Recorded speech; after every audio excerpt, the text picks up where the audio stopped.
রসুলকে পাগল বলেছে, রসুলকে উম্মাদ বলেছে, রসুলকে জাদুকর বলেছে, রসুলকে এমন শব্দ এমন উক্তি প্রয়োগ করেছে, রসুল যা তার মধ্যে চুল পরিমাণ উপস্থিত ছিল না। রসুলকে পাগল বলা মানে, পাগল কাকে বলে? যার মাথার চুলগুলো উস্কো খুস্কো হবে, কথা এলোমেলো হবে। কিন্তু আমার নবী যেমন ব্যক্তিত্ব সম্পন্ন মানুষ ছিলেন, তার চুলগুলো কখনো এলোমেলো কখনো ছিল না। আম্মা জান আয়েশা বলেন, আমি নিজের চোখে লক্ষ্য করে দেখেছি নবীজির লম্বা লম্বা চুল ছিল, কিন্তু নবীজির চুল ছিল মাঝখান সিথি, তিনি দুই দিকে চুলগুলো ছেড়ে দিতেন। চুল পরিমাণ আমরা তার চুলকেও এলোমেলো পাই নাই। জোরে কোন সুবহানাল্লাহ। আমার নবী যত পরিমাণ আতর লাগাতেন, আতর হাতের তালুতে নিতেন, প্রচুর পরিমাণ তিনি আতর লাগাতেন।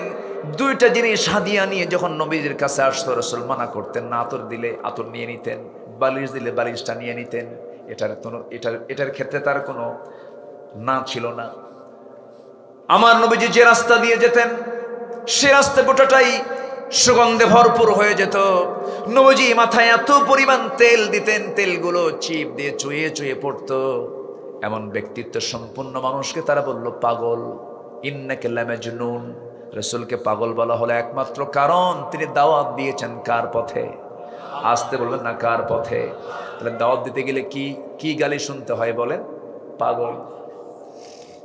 বিগত 16 বছর আমাদেরকে বলেছে জঙ্গি, আমাদেরকে বলেছে সন্ত্রাসী, নাশকতা সৃষ্টিকারী, এরকম করে বহু তোকমা আমাদের বিরুদ্ধে লাগানোর চেষ্টা করেছে। জনগণ তা গিলে নাই। যে রাজাকার শব্দটা তারা ব্যান করেছিল, সে রাজাকার শব্দটা ব্র্যান্ড করে দিয়েছেন কে? আসতে বলবেন না, তিনি কে? আল্লাহ। দাওয়াতি কাজ করতে গেলে ভয় নিয়ে করব না, সাহস নিয়ে করব। নাম্বার 2 হলো সাহসিকতা ছিল আমার নবীজির চরম একটা গুণ। তিনি কখনো ভয় পান না, ইস্পাত কঠিন সিদ্ধান্ত নিয়ে সামনে এগোতেন। আল্লাহ রাব্বুল আলামিন রাসূলকে অর্ডার করছেন, ফাসদা' বিমা তু'মার ওয়া আ'রিদ আনিল মুশরিকিন। সূরা হিজর 94 94 নম্বর আয়াত। হে রাসূল, আপনি প্রকাশ্যে শোনায়া দেন, কাউকে পরোয়া করবেন না। আল্লাহু আকবার বলেন। কাউকে পরোয়া করবেন না এবং দোয়া করেন। যারা পারেন সঙ্গে আমার সঙ্গে ঠোঁট মিলিয়ে বলুন, রব্বানা আফরিগ আলাইনা সাবরাও ওয়া সাব্বিত আকদামানা ফানসুরনা আলাল কওমিল কাফিরিন। জোরে বলুন আল্লাহু আকবার। নাম্বার 3 হলো ধৈর্য ধারণ করা। ধৈর্যের পিরামিড ছিলেন তিনি। কি পরিমাণ ধৈর্য তার মধ্যে ছিল! আমার নবীজি সারাটা জীবন মক্কায় থাকলেন। নবুয়তের 13 বছর পার হলো, নবীর বিরুদ্ধে ফরমান জারি হলো, যেখানে পাও হত্যা করে ফেলো। আমার নবীজি একটু হতাশ হলেন না, একটু নিরাশ হলেন না। যখন আল্লাহর পক্ষ থেকে যখন চূড়ান্ত অর্ডার হয়ে গেল, আউযু বিল্লাহি মিনাশ শাইতানির রাজীম, বিসমিল্লাহির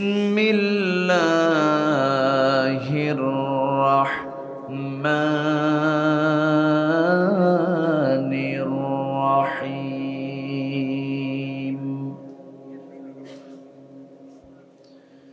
ইয়া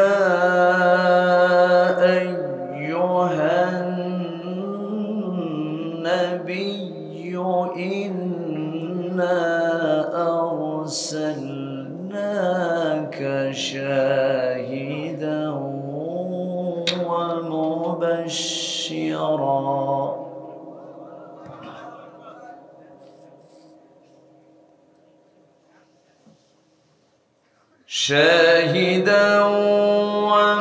ومبشرا ونذيرا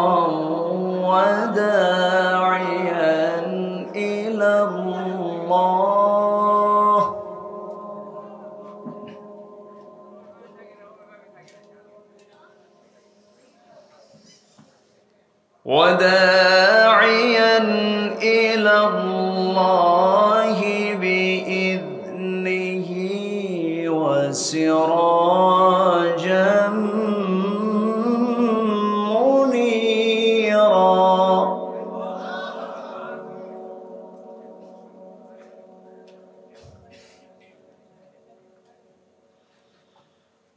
وبشر المؤمنين بأن لهم من الله فضلا كبيرا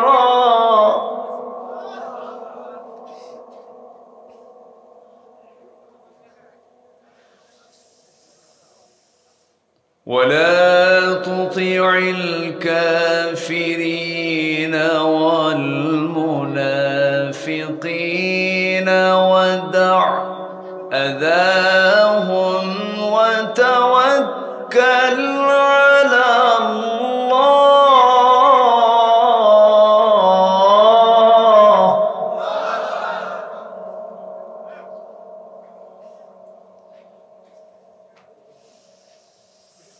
وكفى بالله وكيلا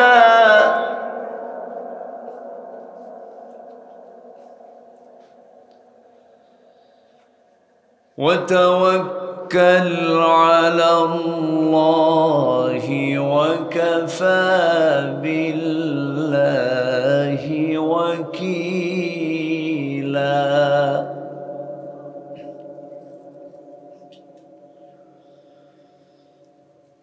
الله أكبر بسم الله الرحمن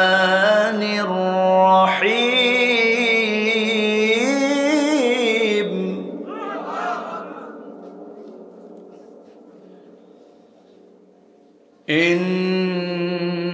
إن الله وملائكته يصلون على النبي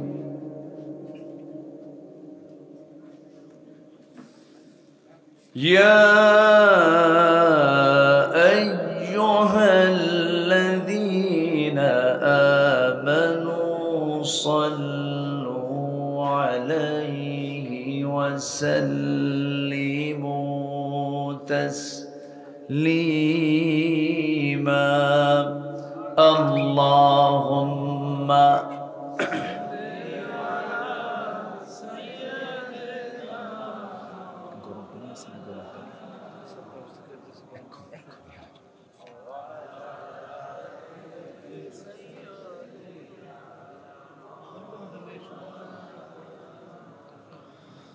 একটু মোহাম্মত দিয়ে নবীর প্রেমে মাতোয়ারা হয়ে জবান খুলে আওয়াজ দিয়ে জোরালো কণ্ঠে সবাই বলুন আল্লাহুম্মা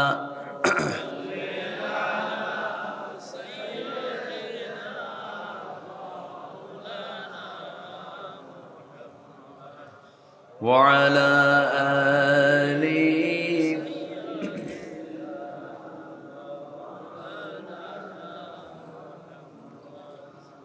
আমি কোরআনের সুর মাঝে শুনেছি যে নাম আজানের সুর মাঝেও শুনেছি সে নাম ও নাম শুনেছি আমি আমার হৃদয় হে রাসূল নবীজি তোমায় হে রাসূল নবীজি তোমায় আল্লাহুম্মা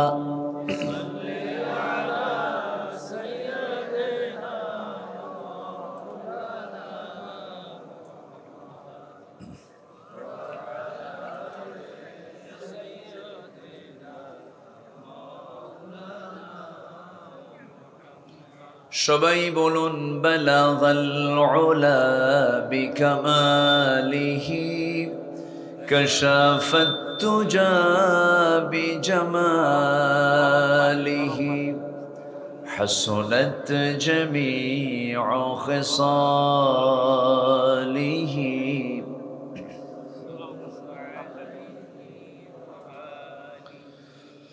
سورة يوسف بداري حكمة لقمان ما قارئ قرآن باري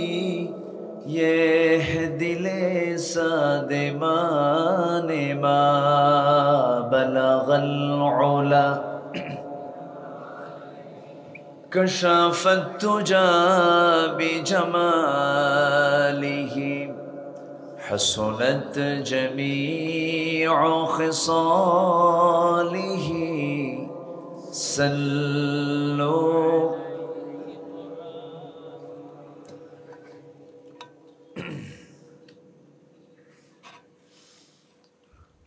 যমুনার তীরবর্তী অঞ্চল প্রাকৃতিক সৌন্দর্যের অপরূপ লীলাভূমি সিরাজগঞ্জের বেলকুচি উপজেলার কোনাবাড়ি ফরকানিয়া হাফিজিয়া মাদ্রাসা মাহফিল ইন্তেজামিয়া কমিটি কর্তৃক আয়োজিত ৬৬তম তফসিরুল কোরআন মাহফিল ২০২৪ ১৩ই অক্টোবরে অনুষ্ঠিত আজকের এই মহৎ আয়োজনের সম্মানিত সুযোগ্য সভাপতি বিশিষ্ট সমাজসেবক অত্র প্রতিষ্ঠানের সম্মানিত সভাপতি জনাব শাহ আলম সরকার মোহরি সাহেব, প্রধান অতিথি জনাব আব্দুল আলিম সরকার, আজকের মাহফিলের বরেণ্য অতিথিবৃন্দ, বিশেষ করে মঞ্চ উপবিষ্ট আছেন ইসলামী আন্দোলনের অন্যতম সিপাহসালার বেলকুচি উপজেলা পরিষদের সফল সাবেক চেয়ারম্যান মহোদয়, আমার শ্রদ্ধাভাজন মুহতারমে মুকাররমি অধ্যক্ষ আলী আলম সাহেব, মঞ্চ উপবিষ্ট আছেন অত্র বেলকুচি উপজেলা পরিষদের সাবেক ভাইস চেয়ারম্যান, ইসলামী আন্দোলনের অকুতভয় সৈনিক, আমার অত্যন্ত কাছের আমার প্রিয় সোহেল ভাই,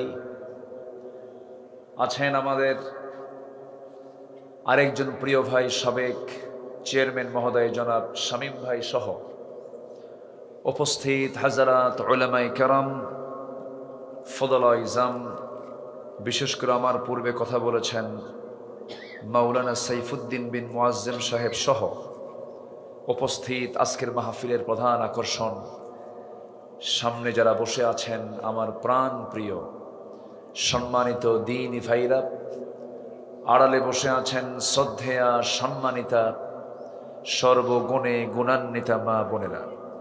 আলোচনার সূচনায় আনুষ্ঠানিকতার মধ্য দিয়ে আমার পক্ষ থেকে আবারও দিল খোলা সালাম, আসসালামু আলাইকুম ওয়া রাহমাতুল্লাহি তাআলা ওয়া বারাকাতুহু। সবাই কেমন আছেন?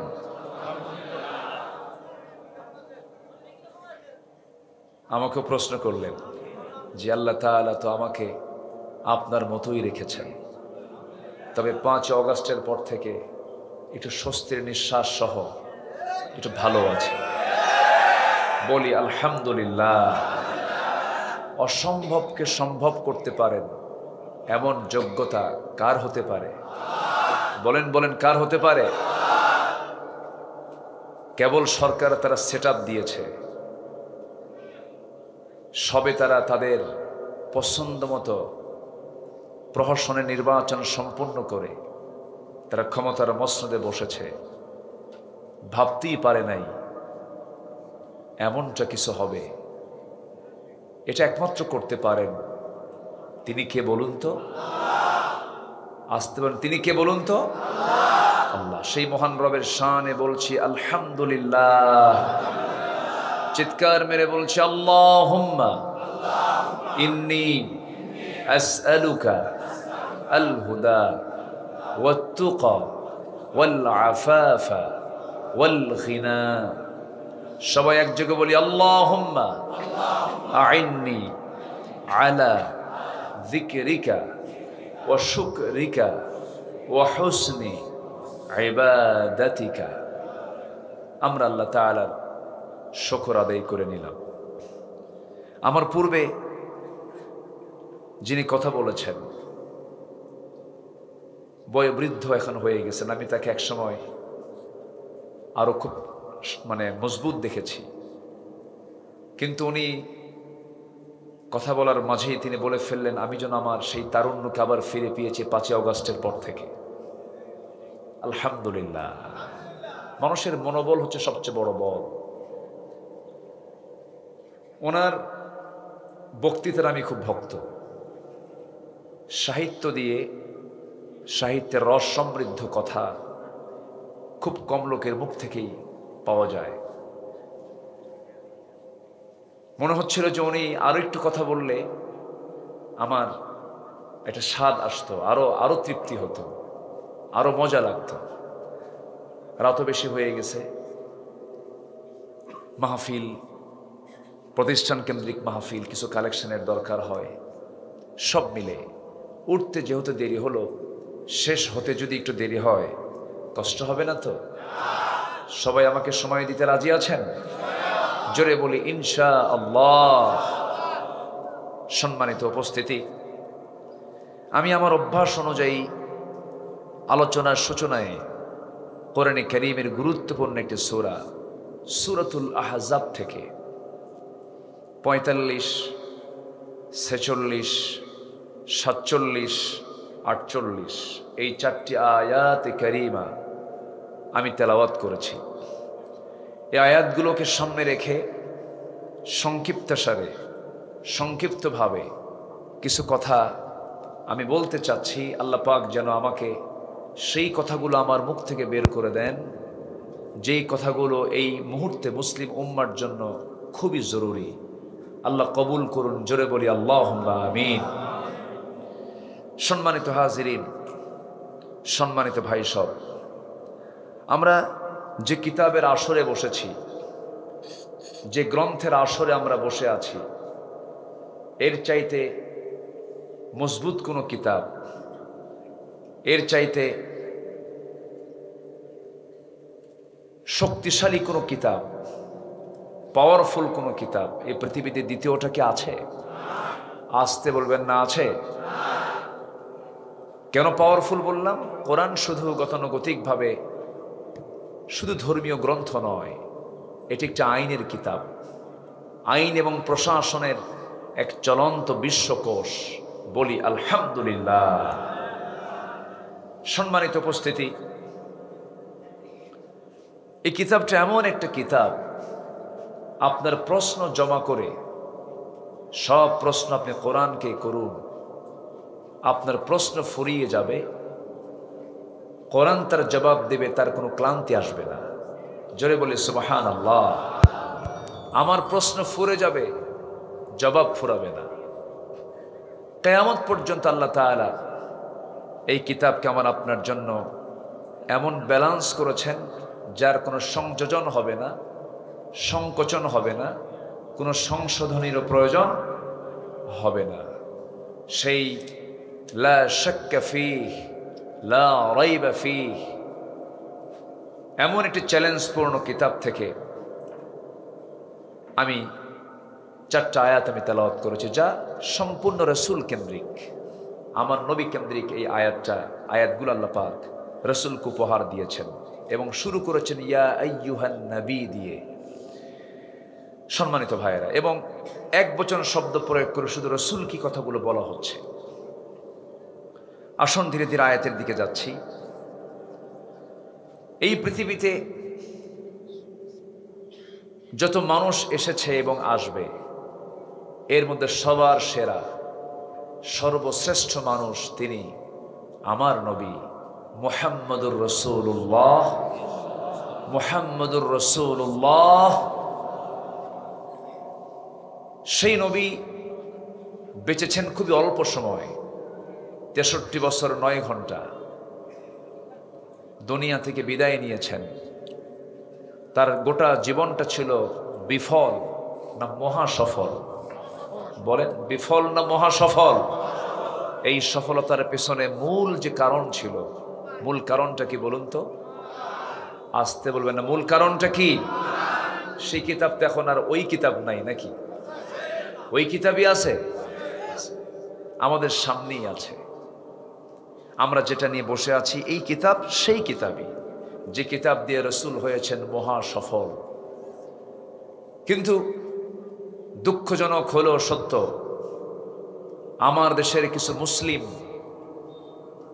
আমার দেশের কিছু হাজি, আমার দেশের কিছু নামাজি, আমার দেশের কিছু দানবীর, আমার দেশের কিছু ইসলাম দরদি ব্যক্তি, তারা কোরআনকে মানতে চান শুধু ধর্মীয় কিতাব হিসাবে, কিন্তু কোরআন যে রাষ্ট্র চালাতে পারে, কোরআন দিয়ে যে সংসদ ভবন চলতে পারে, কোরআন দিয়ে যে সচিবালয় চলতে পারে, এটা তারা মানতে চান না। আছে না নাই? আসতে বলবেন না, আছে না নাই? ঠিক তেমনই ভাবে আমার রসুলকে তারা ধর্মীয় নেতা হিসেবে মানতে চান, নবীজির সুন্নাত দাড়ি রাখতে চান, নবীজির সুন্না মাথার টুপি রাখতে চান, লম্বা কাপড় পরতে রাজি আছেন। এরপরে দুপুর পরে কাইলুলাকে তারা মানেন, ফলো করেন, মিষ্টি খাওয়ার সুন্নত মানেন, মেসোয়াক করার সুন্নত মানেন। কিন্তু রসুল যে সফল একজন রাষ্ট্রনেতা, তিনি যে রাষ্ট্রের প্রধান দায়িত্ব পালন করেছেন, আমার রসুল যে একজন বিচারপতি, তিনি যে একজন সফল বিচারক ছিলেন, রসুলকে রাষ্ট্রনায়ক হিসাবে মানতে চান না। এরকম কিছু মহল, এমন কিছু মুসলিম নামধারী কিছু মানুষ আমার দেশে আছে না নাই? আসতে বলবেন না, আছে না নাই? রসুলকে এক জায়গায় মানলাম, কোরআনকে এক জায়গায় মানলাম, আরেক জায়গায় মানলাম না। আমি আমার ভাষায় বলছি না, কোরআনের ভাষায় বলছি, তারাই হচ্ছে ভণ্ড, তারাই হচ্ছে প্রতারক। ঠিক কিনা? তারাই ভণ্ড। তাহলে এই শ্রেণীর লোক তো আমার দেশে মনে হয় নাই। আসতে বলবেন না, আছে না নাই? আচ্ছা, সম্মানিত ভাইয়েরা, মুখে দাড়ি, মাথার চুলটাও সাদা, এত সুন্দর সুরত, এত সুন্দর চেহারা, দেখে মনে হয় জিব্রাইল আকাশ থেকে নেমেছে। সবাই জানেন, ভার্চুয়াল অনলাইনে সবাই দেখেছেন, এমন একজন সুন্দর চেহারার অধিকারী লজ্জায় মাথা নিচু হয়ে যায়, যিনি এদেশের একজন শীর্ষস্থানীয় ধনী। পালানোর জন্য চেষ্টা করলেন, পালাতে গিয়ে দাড়িটাও কেটে ফেললেন। জানেন কিনা? জানেন কিনা? এই সমস্ত ব্যক্তিরাই আমাদেরকে 16 বছর ধরে বলেছে আমরা নাকি ধর্মের ব্যবসা করি। আমাদেরকে ধর্ম ব্যবসায়ী বলেছে, ধর্মের নামে রাজনীতি, এটাকে তারা গালি হিসাবে প্রয়োগ করেছে। আমাদেরকে সন্ত্রাসী বলেছে, আমাদেরকে জঙ্গি বলেছে। ধর্মের ব্যবসায়ী আমরা নই, ধর্মের ব্যবসায়ী তারাই চ্যাম্পিয়ন, যারা সুবিধা অনুযায়ী দাড়ি রাখে, আবার সুবিধা বুঝে দাড়ি কাটে। ঠিক কিনা? দাড়ি কাটে, দাড়ি কেটেও তো রেহাই হলো না। দুই বন্ধু একসঙ্গে এমন নৌকায় চড়ছে, সেই নৌকার ভিড়ে না, কুলে আর ভিড়তেছে না, ধরে ফেলেছে কোস্টগার্ড। বলা হলো চলেন, আইনমন্ত্রী তাকে ধরে ফেলেছে।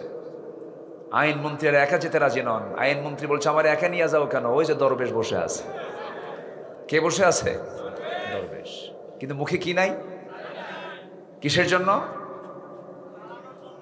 বাঁচার জন্য, সুন্নত আদায় করার জন্য নয়।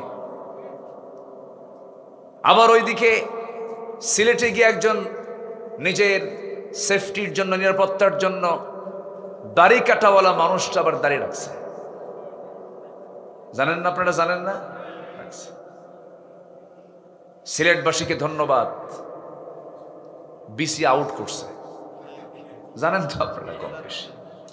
বদমাইশটা বলেছে আমি নিজে সাইদের রায় দিয়েছি। বলে নাই? বলেছে। এরা ইসলামকে শুধু নামাজের মধ্যে, কিছু দান সদকার মধ্যেই দেখতে চায়। ওরা রাষ্ট্র ইসলামকে দেখতে চায় না, ওরা ইমানদার নয়। আসতে বলবে না, জোরে বলুন ঠিক কিনা? ওরা ইমানদার। রসুল কেমন ছিলেন, রসুলের পরিচয়টাকে আমরা আস্তে আস্তে করে একটু শিখবো, জানবো। জোরে বলি ইনশাআল্লাহ। কষ্ট হচ্ছে না তো? আল্লাহ রাব্বুল আলামিন রসুলের পরিচয় দিতে নিয়ে সুন্দর করে, সুন্দর সম্বোধন শব্দ প্রয়োগ করে বলছেন, ইয়া আইয়ুহান নাবিয়্যু ইন্না আরসালনাকা শাহিদাও ওয়া মুবাশশিরাও ওয়া নাযীরাও ওয়া দাঈয়ান ইলাল্লাহি বিইذনিহি ওয়া সিরাজাম মুনীরা وبشر المؤمنين بأن لهم من الله فضلا كبيرا ولا تطع الكافرين والمنافقين ودع أذاهم وتوكل على الله وكفى بالله وكيلا জোরে বলুন আল্লাহু আকবার। আরো জোরে বলুন আল্লাহু আকবার। আমার বন্ধুগণ, আল্লাহ তাআলা তার নবীকে এত সম্মান দিয়েছেন, আমার রাসূলকে এত মর্যাদা দিয়েছেন, যে কোরআন যে ব্যক্তির উপরে নাজিল হলো সেই মহান ব্যক্তিকে আল্লাহ তাআলা নিজে কখনো নাম ধরে ডাক দেন নাই, সম্বোধন সূচক শব্দ প্রয়োগ করেছেন। সরাসরি নাম ধরে ডাকলেও এতে আল্লাহর কোনো আসে যায় না। যেমন করে ডাক দিয়েছেন, ইয়া আদামুসকুন আনতা ওয়া যাওজুকাল জান্নাহ ওয়া মা তিলকা বিয়ামিনিকা ইয়া মূসা ইয়া ইয়াহইয়া খুযিল কিতাবা বিকুওয়া। আল্লাহ রাব্বুল আলামিন আরো নবীকে নাম ধরেই ডাক দিয়েছেন, কিন্তু আমার নবীর নামটা নিলেও সম্মান সূচক গুণবাচক শব্দ সাথে সাথে লাগায়া দিয়েছেন, মুহাম্মাদুর রাসূলুল্লাহ ওয়াল্লাযীনা মাআহু আশিদ্দাউ আলাল কুফফারি রুহামাউ বাইনাহুম। আরেক জায়গায় বলছেন, ইয়া আইয়ুহার রাসূল বাল্লিগ মা উনজিলা ইলাইক। আরেক জায়গায় বলছেন, ইয়া আইয়ুহাল মুসাম্মিলু কুমিল লাইলা ইল্লা কালিলা। আরেক জায়গায় বলছেন, ইয়া আইয়ুহাল মুদ্দাসসির কুম ফাআনযির ওয়া রাব্বাকা ফাকাব্বির ওয়া সিয়াবাকা ফাতাহহির ওয়ার রুজজা ফাহজুর। জোরে বলুন আল্লাহু আকবার। আমার আল্লাহ তাআলা আমার নবীকে কি সম্মানটাই দিয়েছেন, গোটা কোরআন কোথাও খুঁজে পাবেন না ইয়া মুহাম্মদ বলে একটাবার ডাক দিয়েছেন। সেই নবীর সম্মানটা কত, মর্যাদাটা কত, সেই নবীর মর্যাদা আল্লাহ রাব্বুল আলামিন এত দিয়ে দিয়েছেন। কিন্তু বিগত 16 বছর ধরে এমন কোনো টাইম নাই এই দেশের নাস্তিকের বাচ্চাগুলো রাসূলকে গালি দেয় নাই, ঠিক কি না? গালি দিয়েছে না? গালি দিয়েছে, তাদের প্রমোশন হয়েছে। যে সমস্ত নাস্তিকরা আল্লাহর বিরুদ্ধে, নবীর বিরুদ্ধে কথা বলেছে, ওদেরকে প্রমোশন দেওয়া হয়েছে। বিগত 16 বছর ক্ষমতার মসনদে যারা ছিল তারা চেয়েছিল এই জমিন থেকে ইসলামকে নিশ্চিহ্ন করা যায় কেমনে। ইসলামী আন্দোলনের প্রথম সারির নেতৃবৃন্দকে তারা অন্যায়ভাবে গ্রেফতার করে, অমানবিকভাবে জেলে পুরে, জুলুম করে, নির্যাতন করে, বিভিন্নভাবে ফাঁসিতে ঝুলিয়ে বিষ প্রয়োগ করে হসপিটালে নিয়ে শহীদ করে দেওয়া হয়েছে। সম্মানিত বন্ধুগণ, ওরা ভেবেছিল মনে হয় এরকম আচরণ করলে ইসলাম নিভে যাবে। ইসলাম কারো বাবার না, ইসলাম কার? আসতে বলবেন না, ইসলামটা কার? আল্লাহর ইসলাম। ইন্নাদ-দীনা ইনদাল্লাহিল ইসলাম। ইসলাম কারো বাবার নয়। আমার দেশে তো বাবার রাজনীতি করে অনেকে। কারো বাবার দেশ, কারো স্বামীর দেশ। কেউ স্বামী নিয়ে ব্যস্ত, কেউ বাবা নিয়ে ব্যস্ত। কারো স্বামীর দেশ, কারো বাবার দেশ, মাঝখান দিয়ে আমরা শেষ। আমরা কারো বাবার রাজনীতি বিশ্বাস করি না, আমরা কোন স্বামীর রাজনীতি বিশ্বাস করি না। আমরা বিশ্বাস করি কোরআন দিয়ে আমরা রাজনীতি করতে চাই, ঠিক কিনা? ইসলামের রাজনীতি আছে না নাই? আসতে বলবেন না, আছে না নাই? আমি মনে করি প্রযুক্তির কল্যাণে অনলাইন আমার আলোচনা চলে যাবে। এই দেশের সমস্ত ইমাম খতিবদেরকে এই বিষয়ে আমি একটু নির্দেশনা দিতে চাচ্ছি। আমার এই নগণ্য এলেম কালাম তেমন নেই, যতটুকু বুঝতে পেরেছি আমি 4.5 লক্ষ মসজিদকে এখন বড় কার্যালয় মনে করতে হবে। জুমার খুতবায় প্রকৃত হক কথা, বস্তুনিষ্ঠ কথা মুসল্লির সামনে উপস্থাপন করতে হবে। ইসলামের সবচাইতে বড় কার্যালয় হলো সব মসজিদগুলো। মসজিদগুলোকে আবাদ করতে হবে। হক কথা বলার জন্য চুল পরিমাণ পিছপা হওয়া যাবে না, নচেত মুনাফিকের কাতারে যেতে হবে। সম্মানিত ভাইরা, মসজিদ কমিটিও তারা দখল করেছিল। ওরা যায় নাই কোথায়? ওরা দালালি করে নাই কোথায়? ওরা ফকিরের কাছ থেকেও সাদাবাজি করত। কি করে নাই তারা? এমন সংসার রেখে গেছে 18 লক্ষ কোটি টাকা দেশের ঋণ। সেই ঋণের জর্জরিত সেই সংসার থেকে ওরাই নিজেরা আবার 11 লক্ষ কোটি টাকা দেশ থেকে পাচার করেছে। দেশপ্রেম ওদের মুখে মানায় না। ওরাই হচ্ছে দেশের সবচাইতে বড় শত্রু, বড় শত্রু, বড় শত্রু। সম্মানিত ভাইয়েরা, সম্মানিত বন্ধুগণ, উঠতে একটু দেরি হয়ে গেছে, আমি বুঝতেছি আপনাদের কষ্ট হচ্ছে। অসুবিধা নাই তো? আমাকে সময় দিচ্ছেন তো? খুব বেশি সময় আমি নেব না, অল্প সময়ের মধ্যে আমি শেষ করার চেষ্টা করছি। জোরে বলি ইনশাআল্লাহ। সম্মানিত ভাইয়েরা, সম্মানিত বন্ধুগণ, এই দেশের কোনো কিছুর অভাব নেই। এই দেশে এমন কিছু নাই যা বাদ পড়েছে। প্রাকৃতিক খনিজ সম্পদে, প্রাকৃতিক সম্পদে ভরপুর হচ্ছে আমার দেশ। বলি আলহামদুলিল্লাহ। আমি গত বছর কাতার গিয়েছিলাম। সেখানে একটা গাছ, একটা সবুজ গাছ, সবুজ দেখার জন্য একটা গাছের পেছনে লক্ষ লক্ষ কোটি কোটি টাকা তারা খরচ করে। একটা গাছ তারা তাজা রাখতে পারে না, গাছ নাই। মিডল ইস্টের যে দেশগুলোকে আমরা দেখি ধনকূপ বলি, আমরা ধনী রাষ্ট্র বলি, আল্লাহ তাদেরকে একটু ঢেলে দিয়েছেন, তেল দিয়েছেন। তেল ছাড়া প্রাকৃতিক সম্পদ আমার দেশে যা আছে পৃথিবীর অনেক দেশেই তা নাই। বলি আলহামদুলিল্লাহ।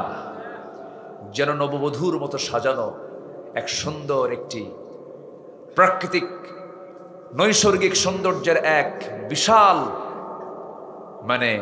সৌন্দর্যের এক অপরূপ লীলাভূমি হচ্ছে আমার দেশ, সোনার বাংলাদেশ। বলি আলহামদুলিল্লাহ। বান্দরবান গেলে মনে হয় শুধু পাহাড় আর পাহাড়। আবার দেশের উত্তরাঞ্চলে যখন চলে যাবেন তখন মনে হয় দেশে কোনো পাহাড়ই নাই। আবার যখন সামুদ্রিক এরিয়াতে যাবেন শুধু সমুদ্র আর সমুদ্র। আবার বরিশালের দিকে যখন যাবেন শুধু ধান, নদী, খাল, এই তিনে বরিশাল। টেকনাফ থেকে তেতুলিয়া, রূপসা থেকে পাথরিয়া, সুন্দরবন থেকে বান্দরবন, প্রতিটি জায়গা, প্রতিটি ইঞ্চি ইঞ্চি মাটিতে আল্লাহ তাআলা রহমত আর বরকত দিয়ে ভরপুর করে রেখে দিয়েছেন। সব ছিল, সবই আছে, শুধুমাত্র একটা জিনিস নাই। আমার কাছে খুবই ক্রাইসিস মনে হয়, সেটা হলো সঠিক নেতৃত্বের দারুণ সংকট আমার দেশে। আসতে কোন কেন? জোরে বলুন ঠিক কিনা? দেশের স্বাধীনতার আজ 53-54 বছর চলে। অনেকেই ক্ষমতায় গিয়েছেন, ক্ষমতার স্বাদ তারা নিয়েছেন। যত বৈদেশিক সাহায্য এসেছে এ পর্যন্ত তার 75% টাকা সব নেতাদের পকেটে চলে গেছে। জনগণ মাহরুম হয়েছে, জনগণ পায়নি। কিন্তু এই দেশে এমন কিছু দলও আছে যারা এই দেশে তাদের বাবার, তাদের স্বামীর কোনো আদর্শকে তারা প্রতিষ্ঠা করতে চায় না। তারা চায় আমার নবীজির আদর্শ প্রতিষ্ঠা করতে, তারা চায় আল্লাহর আইন প্রতিষ্ঠা করতে। এমন একটা মহল, এমন একটা টিম, এমন একটা গোষ্ঠী আমার দেশে আছে না নাই? আসতে বলবেন না আছে না নাই? আমি লক্ষ্য করছি 2-1 করে লোক উঠতেছেন। আমি কি শেষ করে দেব? ওঠেন কেন? মাহফিল এটা ট্র্যাডিশনালি অন্য জনসভার মতো জনসভা নয়, এটি একটি ইবাদতের জায়গা। বলি আলহামদুলিল্লাহ। এটি কিসের জায়গা বলেন তো? ইবাদতের জায়গা। আপনি যদি বিনা কারণে উঠে যান আর ফেরেশতা যদি এটাকে মার্কিং করে এবং শৃঙ্খলা ভঙ্গের আওতায় যদি নিয়ে আসে, আর যদি মামলা হয়, জামিন হবে না কিন্তু। আসতে ঠিক কোন কেন? আরো জোরে বলেন। তাহলে মামলা খাবেন? তাহলে একটু বসেন। কোরআন তো, কোরআন নিয়ে আমরা বসেছি। বলি আলহামদুলিল্লাহ। সম্মানিত ভাইয়েরা, এখন প্রশ্ন হলো, এই দেশে আবার ইসলামী দল একটা দুইটা না, মোটামুটি 51টা। কয়টা বলেন তো? 51টা। অনেক দল, এক ব্যক্তি এক দল, এরকমও আছে। আছে না নাই? সাইনবোর্ড আছে, ব্যানার আছে, কিন্তু লোক নাই। এরকম দলও আছে না নাই? আছে। এর মধ্যে কোন দলটা উত্তম, কোন ইসলামী দলটা উত্তম, এমন প্রশ্ন সবার ভিতরে কিন্তু উকি মারে, মাঝে মাঝে উকি মারতেই পারে। আমি এটার জবাব একটু দিয়ে দিচ্ছি। কোন এক মনীষী বলেছেন, বাতিল শক্তির বন্দুকের নল যে ইসলামী দলের দিকে তাক করানো থাকে সেটাই হচ্ছে প্রকৃত হক ইসলামী দল। কথা ক্লিয়ার? আসতে কয় কথা ক্লিয়ার? বুঝতে কি আর বাকি আছে? কোন অসুবিধা আছে? বিগত 16 বছর অনেক টুপিওয়ালা, দাড়িওয়ালা, বুখারীর উস্তাজ, অনেক বড় বড় মাদ্রাসার মুহতামিম, অনেক বড় বড় ইসলামী দলের নেতা, বিগত 16 বছর তারা সরকারের সর্বোচ্চ সুযোগ সুবিধা গ্রহণ করেছেন এবং গণজাগরণ মঞ্চে গিয়ে এমন একটা আলেম বলেছেন যে আমি আমার জীবনের শ্রেষ্ঠ কাজ করতে পেরেছি আজকের গণজাগরণ মঞ্চে আসতে পেরে। সম্মানিত বন্ধুগণ, ওয়াল কাযিমিনাল গায়জ ওয়াল আফিনা আনিন নাস, আমরা ক্রোধকে সংবরণ করা বুঝি। তওবা করুন, নচেত জাতি আপনাদেরকে ক্ষমা করবে না। ঠিক কি না? সম্মানিত ভাইয়েরা, তাহলে আমরা আল্লাহর যদি গোলাম হতে চাই, আমরা যদি রাসূলুল্লাহর যদি প্রকৃত উম্মত হতে চাই, তাহলে এই জমিনে আমরা আইন মেনে চলবো কার? আসতে বলবেন, আইন মেনে চলবো কার? এই জমিনে শাসন দরকার কার? আমাদের দেশে আইন চলতেছে কার? আল্লাহ। আল্লাহর আইন চলে। মানে 5ই অগাস্ট পাইছেন বলে বিজয় হয়ে গেছে? কিছুই হয়নি, কিছুই হয়নি। সামনে কাজের জন্য হয়তো অনুকূল পরিবেশ পেয়েছি, কিন্তু কাজ এখনো অনেক বাকি আছে না নাই? আসতে বলবেন না আছে না নাই? আচ্ছা, এর জন্য ব্যক্তি গঠন করতে হবে, চরিত্রকে মানের পর্যায়ে নিয়ে যেতে হবে। আল্লাহ নিজেই ওয়াদা করছেন। একটু কান লাগিয়ে শুনুন, মহান রব্বুল আলামিন বলেন, ওয়া'দাল্লাহুল্লাযীনা আমানু মিনকুম وعملوا الصالحات ليستخلفنهم في الأرض আল্লাহ ওয়াদা করছেন তোমরা যদি ঈমান ভালো করে আনতে পারো আমলে সালেহ যদি করতে পারো লায়াস্তাখলিফান্নাহুম ফিল আরদ লামে তাকিদ নুনে তাকিদ প্রয়োগ করে বলা হলো অবশ্য আমি তার হাতে খেলাফতি আমি আল্লাহ নিজে দিয়ে দেব।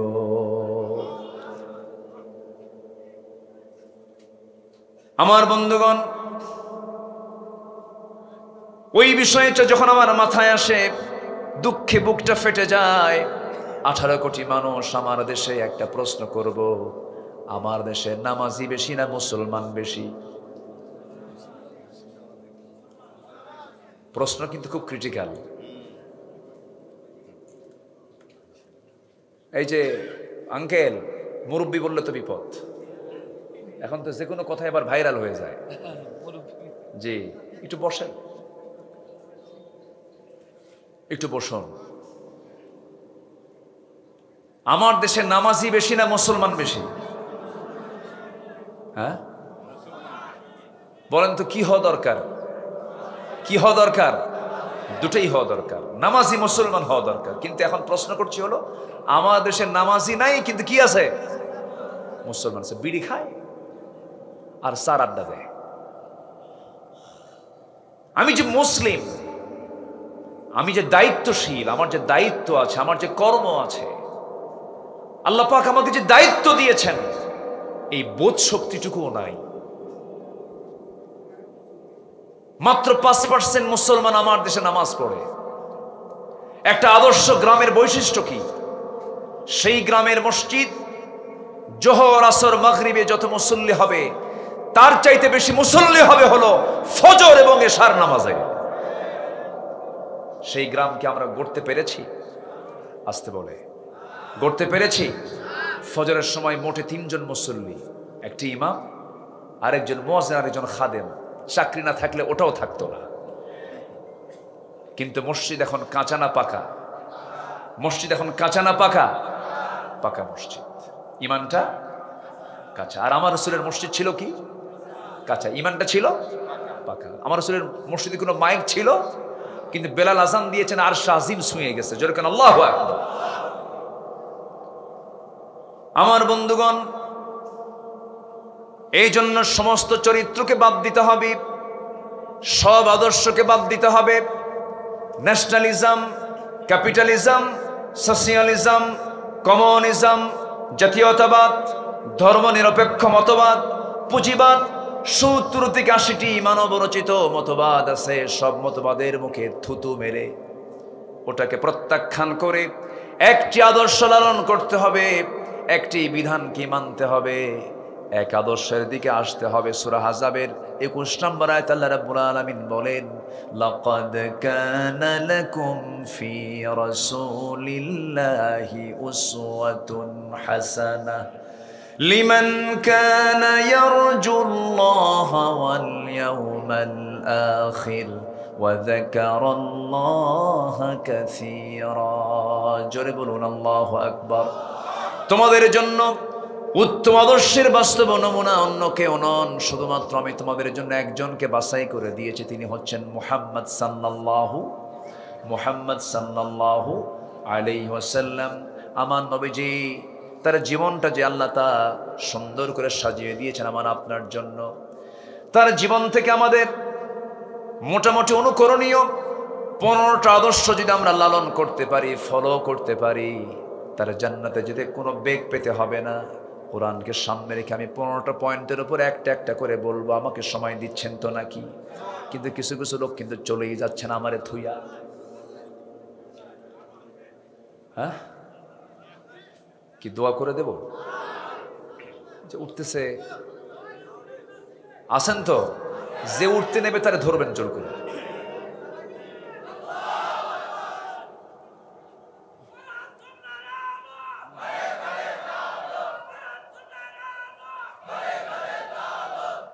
আল্লাহ কবুল করুন, আরো জোরে আমিন। শুধু ঘরে না, ঘরে বাইরেও কোরআন সুন্নাহর আলো ঘরে বাইরে জ্বালো, সব জায়গায় জ্বালাতে হবে। প্রত্যেকটা জায়গায় কোরআনের আলোর দরকার আছে না নাই? সন্ত্রাসী চাঁদাবাজি কিন্তু এখনো চলছে, এখনো কিন্তু একটা মহল তার বিভিন্ন অসামাজিক কাজে লিপ্ত হয়ে আছে। আমাদের পাহারা দিতে হবে, আমাদেরকে সজাগ থাকতে হবে, কোনো চাঁদাবাজি যেন কেউ না করতে পারে। আছে না নাই? আছে, একটু বুঝে নেন। সম্মানিত ভাইয়েরা, আমি কেবল একটা পয়েন্টের দিকে যাচ্ছি। আমার রাসূলের জীবন থেকে আমাদের জন্য 15টা অনুকরণীয় আদর্শ আছে। কোরআনকে সামনে রেখে আমি কথা বলতে চাচ্ছি। একটাও কি বলেছি আমি? নুরু, ওয়াজ কি শুরু না শেষ? বলেন, শেষ না শুরু?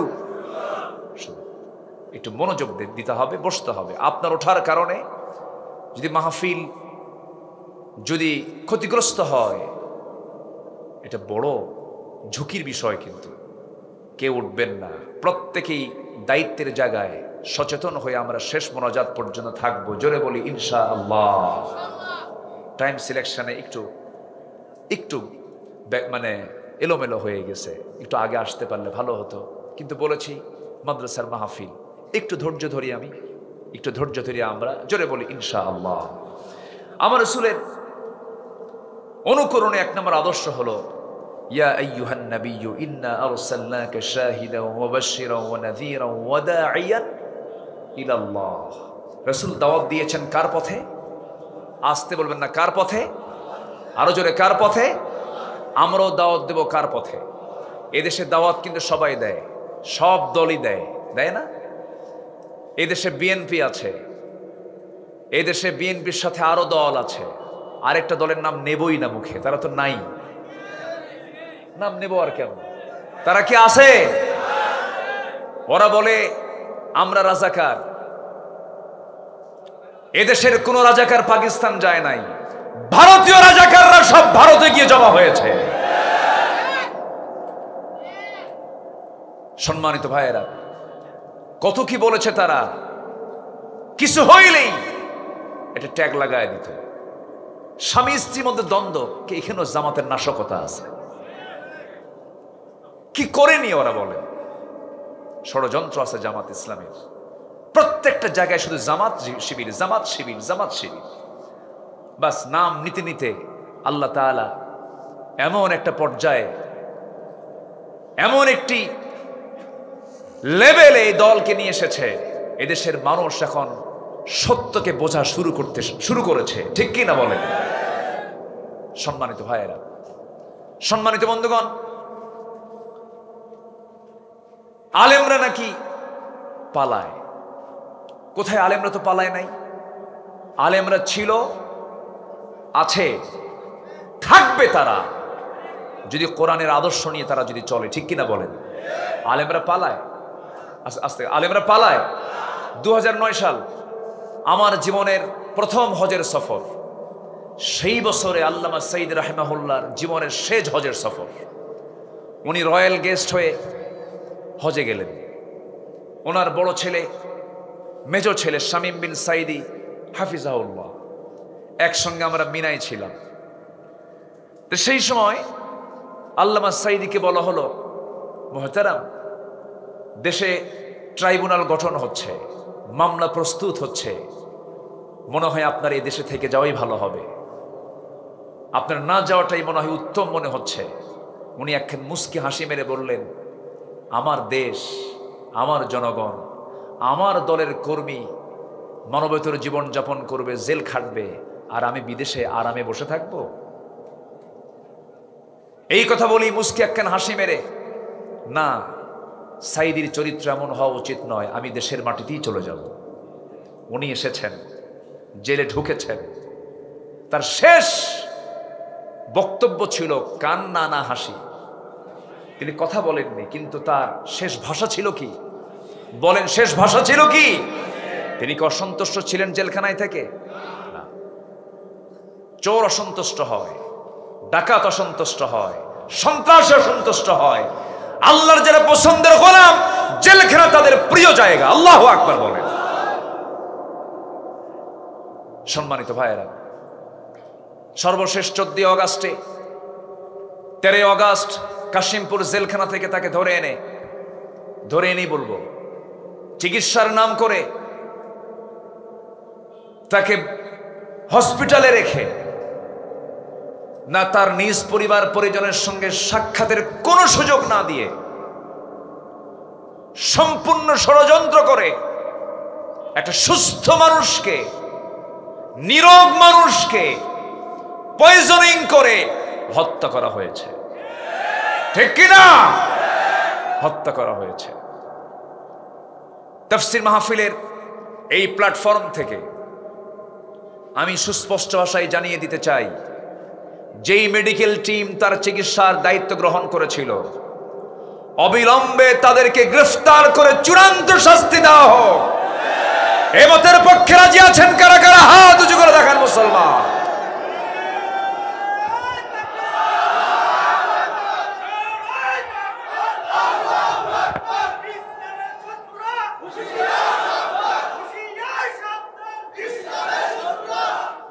আল্লাহ কবুল করুন। জোরে বলি আমিন। আরো জোরে বলি আমিন। কোন জুলুমকে আমরা সহ্য করতে পারবো না, জুলুম সহ্য করা যাবে না। তারা যে অত্যাচারগুলো করেছে, যারা জালিম ছিল, জালিমের সঙ্গে কোন আপোষ হতে পারে? ওয়ালা তুতি'ল কাফিরিনা ওয়াল মুনাফিকিনা ওয়াদা' আযাহুম ওয়া তাওয়াক্কাল আলাল্লাহ ওয়া কাফা বিল্লাহি ওয়াকিলা। আল্লাহু আকবার বলেন। আমরা কাফেরের আনুগত্য করব না, মুনাফিকের আনুগত্য করব না। আমাদের বন্ধু কাফের নয়, আমাদের বন্ধু রাশা নয়, আমেরিকা নয়, আমাদের বন্ধু ভারত নয়, আমাদের বন্ধু কে? তাদেরকে যারা বন্ধু বানিয়েছে, মামুর বাড়ি দিল্লি গিয়ে পড়ছে। আল্লামা সাইদি যে আল্লাহওয়ালা ছিলেন, আমার কাছে মনে হয় এটা 100%। আপনার কাছে কি মনে হয় তা আমি জানি না। উনি আজ থেকে 20-25 বছর আগে বলেছিলেন, দেশে এমন একটি সময় আসবে যে সময় পালানোর জন্য একটি ইঁদুরের গর্ত তারা খুঁজে পাবে না। পাইছে? কলার পাতায়। কোথায় শুয়েছিল? কলার পাতায়। সম্মানিত ভাইয়েরা, এর মানে আবার বুঝবেন না যে উনি গায়েব জানতেন না। ফালহামাহা ফুজুরাহা ওয়া তাকওয়াহা। সম্মানিত ভাইয়েরা, আল্লাহ তাআলা যারা পছন্দের গোলাম, তাদের মুখ থেকে কিছু কথা বের করে দেন যেটা গায়েব জানার জন্য নয়। তারা গায়েব জানেন না, কিন্তু তাদের মুখ থেকে যে কথাটাই বের হয় সেটাই বাস্তব হয়ে যায়। আল্লাহু আকবার বলেন। সম্মানিত ভাইয়েরা, তাহলে 1 নম্বর হব আমরা দাঈ। আমরা দাওয়াত দেব কার পথে? আসতে বলবেন না, কার পথে? এখন দাওয়াত দেওয়ার জন্য প্রতিকূল পরিবেশ না অনুকূল পরিবেশ? মাহফিল করতে কি পারমিশন নিছেন? যান নাই থানায়? থানায় যান নাই? না থানার লোকই আসছে? থানার লোকই ঘুরে এখন এনায়েতপুর। হ্যাঁ, ঠিক আছে তো, বুঝাই দিলাম তো। এই দেশে একটা থানাই গোটা দেশের সব থানাকে জানান দিয়েছে সই হ। সেটা কোথায়? তাহলে বেলকুচি এনায়েতপুরে আছে তো নাকি? আছে, আছে, আছে। বলি আলহামদুলিল্লাহ, জোরে বলি আলহামদুলিল্লাহ। সম্মানিত ভাইয়েরা, সম্মানিত বন্ধুগণ, এখন অনুকূল পরিবেশ পেয়েছে। 1 নম্বর কাজ, রাসূলুল্লাহর কাজ, নবীর কাজ, দাওয়াত। বলেন তো, কি বলেন তো?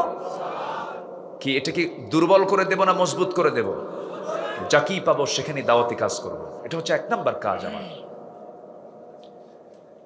আল্লাহ রাব্বুল আলামিন রাসূলকে বলছেন, উদউ ইলা সাবিলি রাব্বিকা বিল হিকমাতি ওয়াল মাউইযাতিল হাসানাহ ওয়াজাদিলহুম বিল্লাতী হিয়া আহসান ইন্না রাব্বাকা হুয়া আ'লামু বিমান দাল্লা আন সাবিলিহি ওয়া হুয়া আ'লামু বিল মুহতাদিন। সূরা নাহাল 125 ভার্স নাম্বার 125 নম্বর আয়াত। শুধু রাসূলকে লক্ষ্য করে বলা হচ্ছে, রাসূল আপনি দাওয়াত দিন প্রজ্ঞার সাথে, প্রজ্ঞা নিয়ে আপনি দাওয়াত দিন, মানুষকে উত্তম নসিহত করুন। এটা আমাদের 1 নম্বর কাজ হবে। রাসূলের 1 নম্বর কাজ এটাই ছিল। আমরা এই কাজটা করব। জোরে বলি ইনশাআল্লাহ, আরো জোরে বলি ইনশাআল্লাহ। আমরা 15টা আদর্শ শিখে যাব। কয়টা আদর্শ বলেন? এর মধ্যে হলো কয় নাম্বার? আসতে বলবেন না, কয় নাম্বার?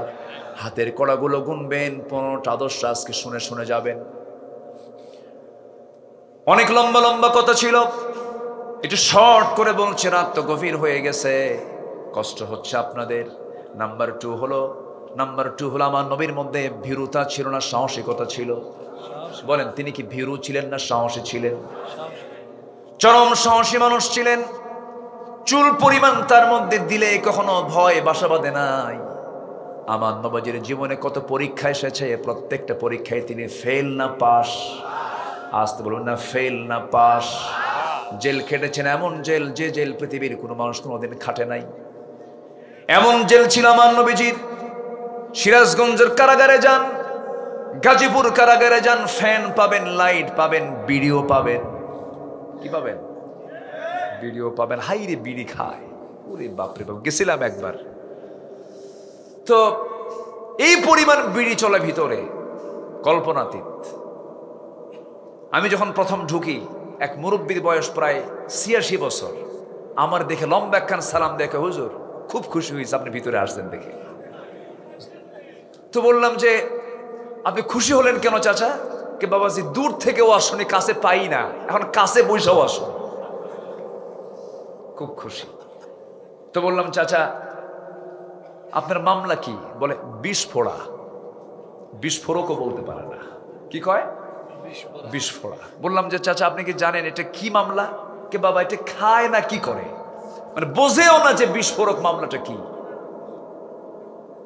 এরকম করে গায়েবী মামলা এই দেশে যা হয়েছে, যার জট কাটতে এসকে সিনহা বলেছিলেন আগামী 100 বছরও এই মামলা নিষ্পত্তি করা সম্ভব নয়। এই হক কিছু কথা কইছে, পাগলা বানায়া বাইরে পাঠায় দিছে। সম্মানিত ভাইয়েরা, ক্ষমতাকে পাকাপোক্ত করার জন্য আয়না ঘর বানিয়েছিল। সেখানে কি কোনো আয়না ছিল? নাম দিয়েছে আয়না, কিন্তু সেখানে কোনো আয়না নাই। এত অন্ধকার, এত অন্ধকার, এত নিকষ কালো। মীর কাসেম আলী রাহমাহুল্লাহর ছেলে ব্যারিস্টার আরমান, সরাসরি আমি তার সঙ্গে কথা বলেছি। আব্দুল্লাহ হিলামান আজমি, অধ্যাপক গোলাম আজম রাহিমউল্লাহর সুযোগ্য সন্তান, এই দেশের হাতে গোনা আর্মি বড় বড় অফিসারদের অন্যতম অফিসার, আজকের যে সেনাবাহিনী প্রধান তারও তিনি শিক্ষক। ব্যারিস্টার আরমান আজমির সঙ্গে কথা বলেছি। ব্যারিস্টার আরমান তিনি বলেছেন যে আমি 8টা বছর এই আয়না ঘরে ছিলাম, সূর্যের চেহারা দেখি নাই। সূর্যের চেহারা আমাকে দেখায় নাই।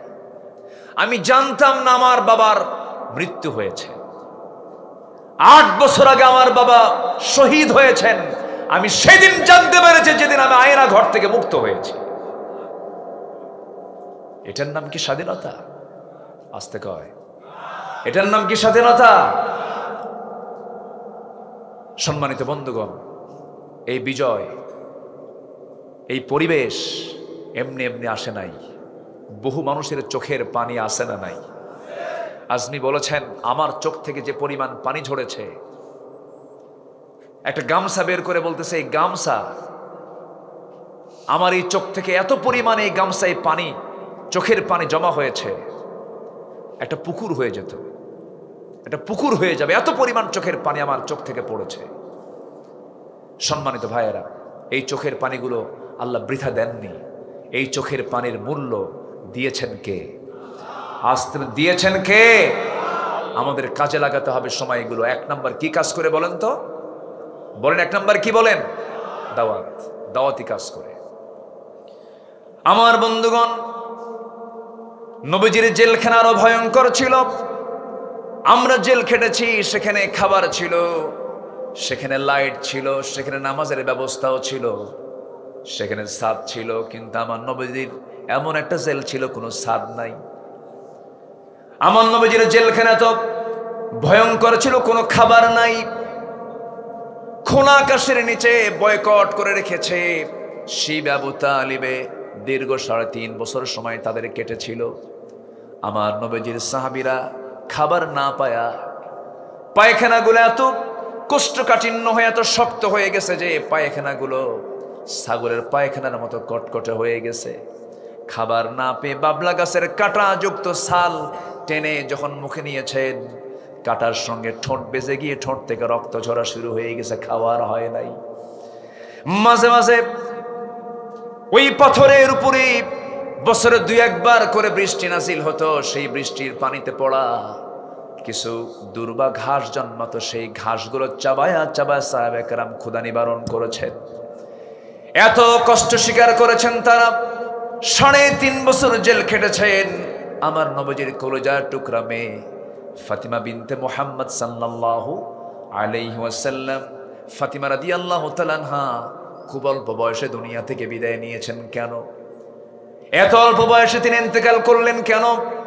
আমার নবীর ইন্তেকালের মাত্র 6 মাসের মাথায় তিনিও দুনিয়া থেকে বিদায় নিয়েছেন। মূল কারণ ওই যে 3.5 বছর খাবার পান নাই, খাবার না পায়া তাদের পেটের নাড়িভুড়িগুলো সব শুকিয়ে গেছে, কঠিন রোগে তারা আক্রান্ত হয়ে পড়েছেন। এই যে ত্যাগ, এই যে কোরবানি, এই যে বিশাল বড় ত্যাগ তারা স্বীকার করেছেন। বিজয় দিয়েছেন কে? আসতে বলবেন না, বিজয় দিয়েছেন কে? আমার বন্ধুগণ, দাওয়াতি কাজ করতে গিয়ে তারা মার খেয়েছেন, দাওয়াতি কাজ করতে গিয়ে তারা গালি শুনেছেন। নবযুগ গালি কম শোনেন নাই। রসুলকে পাগল বলেছে, রসুলকে উম্মাদ বলেছে, রসুলকে জাদুকর বলেছে, রসুলকে এমন শব্দ এমন উক্তি প্রয়োগ করেছে, রসুল যা তার মধ্যে চুল পরিমাণ উপস্থিত ছিল না। রসুলকে পাগল বলা মানে, পাগল কাকে বলে? যার মাথার চুলগুলো উস্কো খুস্কো হবে, কথা এলোমেলো হবে। কিন্তু আমার নবী যেমন ব্যক্তিত্ব সম্পন্ন মানুষ ছিলেন, তার চুলগুলো কখনো এলোমেলো কখনো ছিল না। আম্মা জান আয়েশা বলেন, আমি নিজের চোখে লক্ষ্য করে দেখেছি নবীজির লম্বা লম্বা চুল ছিল, কিন্তু নবীজির চুল ছিল মাঝখান সিঁথি, তিনি 2 দিকে চুলগুলো ছেড়ে দিতেন। চুল পরিমাণ আমরা তার চুলকেও এলোমেলো পাই নাই। জোরে কোন সুবহানাল্লাহ। আমার নবীজি এত পরিমাণ আতর লাগাতেন, আতর হাতের তালুতে নিতেন, প্রচুর পরিমাণ তিনি আতর লাগাতেন। 2টা জিনিস হাদিয়া নিয়ে যখন নবীজির কাছে আসতো, রাসূল মানা করতেন না, আতর দিলে আতর নিয়ে নিতেন, বালিশ দিলে বালিশটা নিয়ে নিতেন। এটার ক্ষেত্রে তার কোনো না ছিল না। আমার নবীজি যে রাস্তা দিয়ে যেতেন, সে রাস্তা গোটাটাই সুগন্ধে ভরপুর হয়ে যেত। নবীজি মাথায় এত পরিমাণ তেল দিতেন, তেলগুলো চিপ দিয়ে চুয়ে চুয়ে পড়তো। এমন ব্যক্তিত্ব সম্পন্ন মানুষকে তারা বলল পাগল। ইন্নাকা লামাজনুন। রাসূলকে পাগল বলা হলো একমাত্র কারণ তিনি দাওয়াত দিয়েছেন কার পথে? আসতে বলবেন না, কার পথে? তাহলে দাওয়াত দিতে গেলে কি গালি শুনতে হয় বলেন? পাগল। বিগত 16 বছর আমাদেরকে বলেছে জঙ্গি, আমাদেরকে বলেছে সন্ত্রাসী, নাশকতা সৃষ্টিকারী, এরকম করে বহু তোকমা আমাদের বিরুদ্ধে লাগানোর চেষ্টা করেছে। জনগণ তা গিলে নাই। যে রাজাকার শব্দটা তারা ব্যান করেছিল, সে রাজাকার শব্দটা ব্র্যান্ড করে দিয়েছেন কে? আসতে বলবেন না, তিনি কে? আল্লাহ। দাওয়াতি কাজ করতে গেলে ভয় নিয়ে করব না, সাহস নিয়ে করব। নাম্বার 2 হলো সাহসিকতা ছিল আমার নবীজির চরম একটা গুণ। তিনি কখনো ভয় পান না, ইস্পাত কঠিন সিদ্ধান্ত নিয়ে সামনে এগোতেন। আল্লাহ রাব্বুল আলামিন রাসূলকে অর্ডার করছেন, ফাসদা' বিমা তু'মারু ওয়া আ'রিদ আনিল মুশরিকিন। সূরা হিজর 94 94 নম্বর আয়াত। হে রাসূল, আপনি প্রকাশ্যে শোনায়া দেন, কাউকে পরোয়া করবেন না। আল্লাহু আকবার বলেন। কাউকে পরোয়া করবেন না এবং দোয়া করেন। যারা পারেন সঙ্গে আমার সঙ্গে ঠোঁট মিলিয়ে বলুন, রব্বানা আফরিগ আলাইনা সাবরা ওয়া সাব্বিত আকদামানা ফানসুরনা আলাল কওমিল কাফিরিন। জোরে বলুন আল্লাহু আকবার। নাম্বার 3 হলো ধৈর্য ধারণ করা। ধৈর্যের পিরামিড ছিলেন তিনি। কি পরিমাণ ধৈর্য তার মধ্যে ছিল! আমার নবীজি সারাটা জীবন মক্কায় থাকলেন। নবুয়তের 13 বছর পার হলো, নবীর বিরুদ্ধে ফরমান জারি হলো, যেখানে পাও হত্যা করে ফেলো। আমার নবীজি একটু হতাশ হলেন না, একটু নিরাশ হলেন না। যখন আল্লাহর পক্ষ থেকেও যখন চূড়ান্ত অর্ডার হয়ে গেল, ঘর থেকে বের হচ্ছেন, সম্পূর্ণ একাকী ঘর থেকে বের হচ্ছেন, সাইয়েদনা আলীকে ডাক দিয়ে বলছেন, আলী রে, আমার ঘরে থাকো, আমার বিছানায় থাকো, কাগজ কলম হাতে নাও। সকাল হওয়ার সঙ্গে সঙ্গে যখন আমার কাছে জমা করে থাকা কিছু সম্পদ যারা রেখে গেছে, এই সম্পদগুলো তাদের হাতে আমার পক্ষ থেকে সব দিয়ে দিবা। আমার নবীজি সাইয়েদনা আলীকে রেখে রাতের আধারে, কি পরিমাণ ধৈর্য আল্লাহ পাক তাকে দান করেছেন, রাতের আধারে নিজের ঘর থেকে তিনি বের হয়ে যাচ্ছেন, আর কাবার দিকে বারবার ফিরে ফিরে তাকান, মিসফালা দিয়ে যান, আর বারবার তাকায় তাকায় চোখের পানি ফেলে ফেলে কেঁদে বলছেন, কাবারে, জীবনের 53টা বসন্ত তোর সঙ্গে কাটায় দিলাম, কিন্তু তোর প্রতিবেশী আবু জেহেল, উতবা, শাইবা, মুগিরা তারা আমাকে থাকতে দিল না, চলে যাচ্ছে, আল্লাহর নির্দেশ হয়েছে। মক্কা ছাড়লেন, হিজরত করে চললেন কোথায়? আসতে বলবেন না কোথায়, আরো জোরে বলেন কোথায়? মদিনায় চলে গেলেন।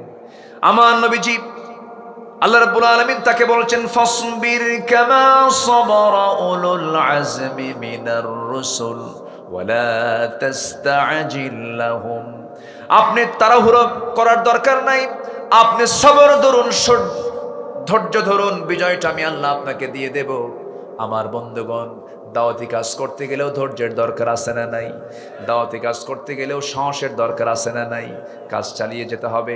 2014 সালে এই বৃহত্তর পাবনা 2 বাজারে মাহফিল করতে গেলাম, নবীজির সিরাত নিয়ে আলোচনা করছি, নবীজির আদর্শ নিয়ে আলোচনা করছিলাম। এরকম করে মাহফিলে হঠাৎ করে বাম পাশ থেকে একটা গুলির আওয়াজ শোনা গেল, একদম ডাইরেক্ট আমাকে লক্ষ্য করে গুলি করেছে, হামলা করেছে।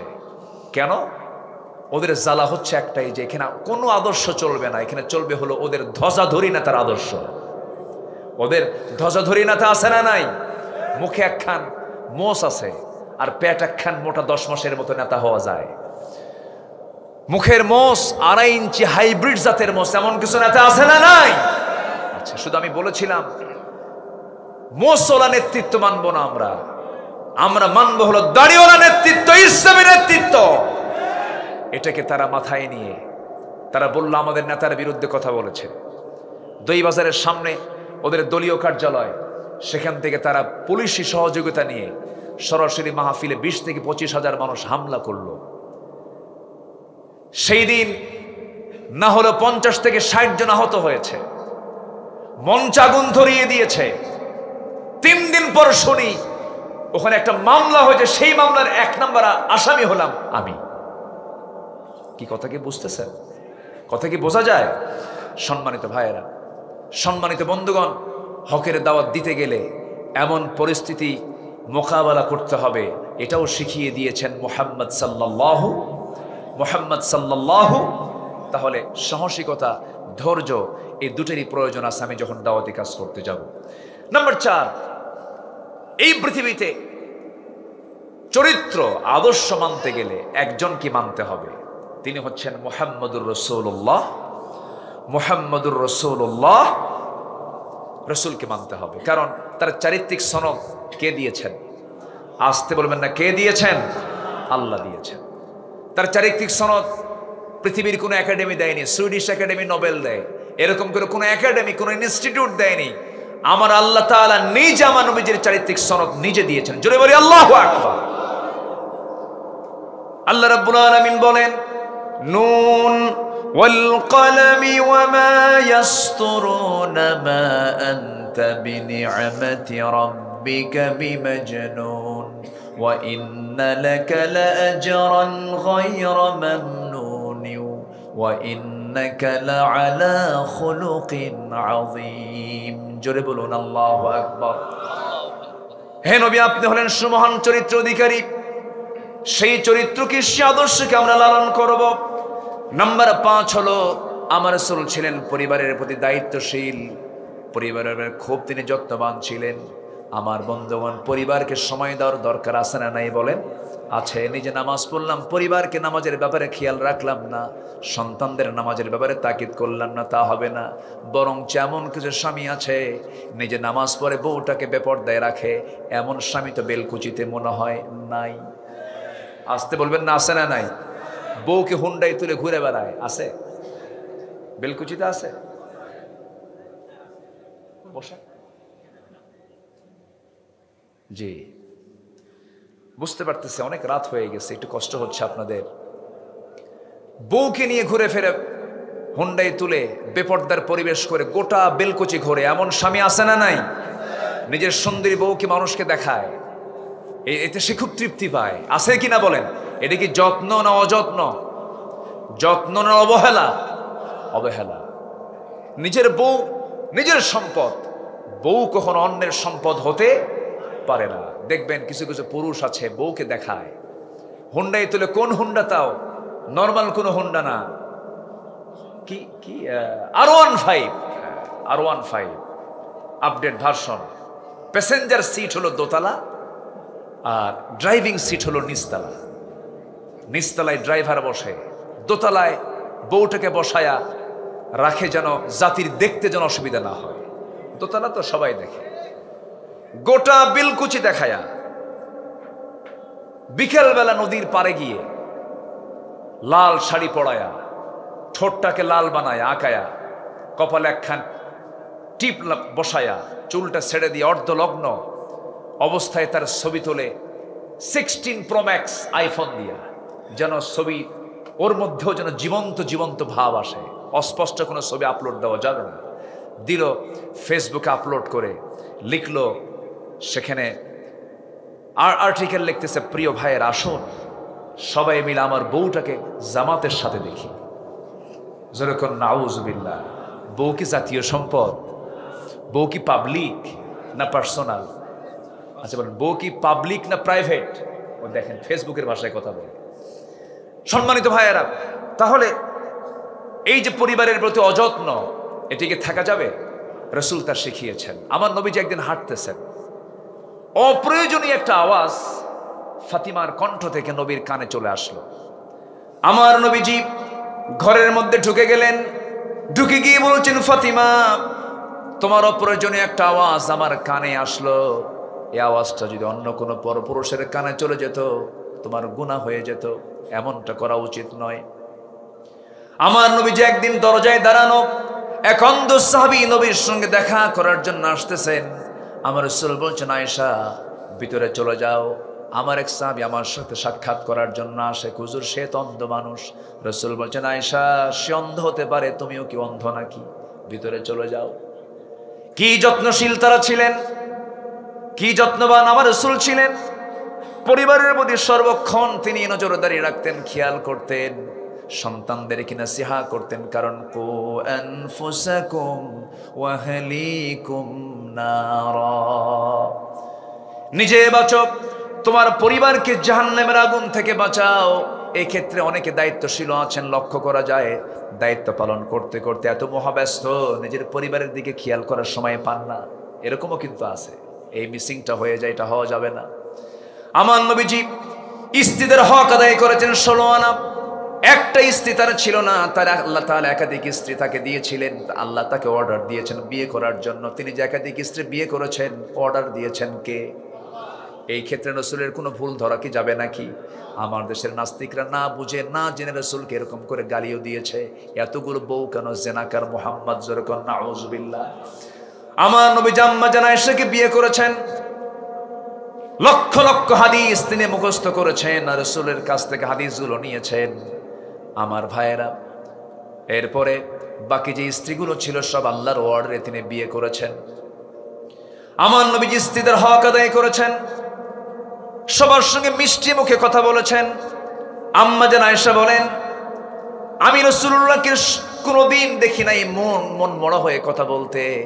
আমি আসা সহজে রাসূলকে আগে সালাম দিতে পারতাম না, রাসূল আগে আমাকে সালাম দিতেন। ঘরের মধ্যে ঢুকতেন, আমাকে কোনো কাজের অর্ডার দিতেন না। আমার নবীজি নিজের জুতা নিজে হাতে নিতেন, নিজের কাপড় নিজে ধুয়ে দিতেন, নিজের সেলাই নিজে করতেন, নিজের ঘর নিজে ঝাড়ু দিতেন। আমার রাসূল কোনো কারো খেদমতকে তিনি পছন্দ করতেন না, নিজের কাজ নিজেই সম্পূর্ণ করতেন।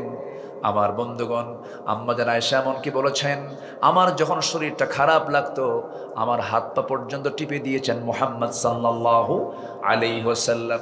আমি গ্লাস ভরে আমার নবীর সামনে দুধ ভর্তি গ্লাস নিয়ে চলে যেতাম, হুজুর আপনি দুধটা পান করুন। রাসূল মুস্কি হাসি মেরে বলতেন, আয়েশা তুমি আগে পান করো, তুমি আগে খাও। আমি সারা জীবন চেষ্টা করেছি রাসূলকে কখনো আগে খাওয়াতে পারি নাই। আমার নবীজি, আম্মা জান আয়েশা বলেন, মাঝে মাঝে আমি গোশত নিয়ে, উটের গোশত, ছাগলের গোশত নিয়ে যখন নবীর কাছে যেতাম, আমার নবীজি বলতেন, আয়েশা তুমি আগে খাওয়া শুরু করো। আমি গোশত খেতাম, হাড়গুলো চুষে চুষে রাখতাম। আমার নবীজি আমার মুখ থেকে রেখে দেওয়া হাড়টা যে দিক দিয়ে চোষণ মারতাম, নবীজি সেই দিক দিয়ে চোষণ মারতেন। কি যত্ন পরিবারের নিয়েছেন তিনি, কি হক তিনি আদায় করেছেন। অনেক রাত হয়েছে দাওয়াতি কাজ করে যখন ঘরের মধ্যে ঢুকতেন, আম্মা জান আয়েশা বলেন আমাকে ডাক দিতেন না, আস্তে আস্তে করে দরজা খুলতেন। দরজা খুলে ভিতরে ঢুকে কোনো খাবার থাকতো না, কোনো কৈফিয়ত ছিল না, কোনো প্রকার রাগারাগি ছিল না। সামান্য কিছু পানি পান করে সারাদিন রোজার নিয়ত রোজা রেখে দিতেন। জোরে কোন সুবহানাল্লাহ। আমার ভাইয়েরা, আমার বন্ধুগণ, 4 স্ত্রী একদিন আমার নবীর সামনে বসা। 4 স্ত্রী বলে ফেলতেছেন, হুজুর আপনি সত্যি করে বলুন তো, আমাদের মধ্যে গন্ডগোল লাগছে, আপনি আমাদের 4 জনের মধ্যে কাকে সবচেয়ে বেশি ভালোবাসেন? আমার রাসূল বলছেন, ও আমার স্ত্রীরা, এই জবাবটা আমি এখন দেব না, কালকে সকালবেলা দেব, যাও। পাঠায় দিলেন। সন্ধ্যা হতে না হতে আমার নবীজি 2টা করে খেজুর তিনি ভাগ করলেন, 8টা খেজুর হাতের মধ্যে নিলেন। 2টা খেজুর প্রথমে আম্মা জান আয়েশার ঘরে গিয়ে ডাক দিয়ে বলছে, ওরে আয়েশা, আমি তোমাকে দারুণ ভালোবাসি, আই লাভ ইউ, আহিব্বুক, আমি তোমাকে দারুণ ভালোবাসি। বউকে আই লাভ ইউ বলা জায়েজ না না জায়েজ? নিজের বউ না পরের বউ? এটা যেন মনে থাকে। আমার নবীজি বললেন, 2টা খেজুর দিয়ে গেলাম এবং জানিয়ে দিলাম, আমার আয়েশা আমি তোমাকে দারুণ ভালোবাসি, তবে তোমাকে যে মোহাব্বত করি এই কথাটা যেন কাউকে না জানানো হয়। 2টা খেজুর দিয়ে গেছে, এই তথ্য যেন গোপন থাকে। 2য় স্ত্রীর ঘরে গিয়ে একই কথা বললেন, 3য় স্ত্রীর ঘরে গিয়ে একই কথা বললেন, 4র্থ স্ত্রীর ঘরে গিয়ে 2টা খেজুর দিয়ে বললেন, এই 2টা খেজুর যে তোমাকে দিয়ে গেলাম এই কথা যেন কেউ না জানে। পরের দিন সকালবেলা বুক ভর আশা নিয়ে 4 স্ত্রী নবীর সামনে এসে বলছি, ইয়া রাসূলুল্লাহি, আপনি জানাতে চেয়েছেন আজকে সকালবেলা আপনি আমাদের 4 জনের মধ্যে কাকে সবচেয়ে বেশি ভালোবাসেন।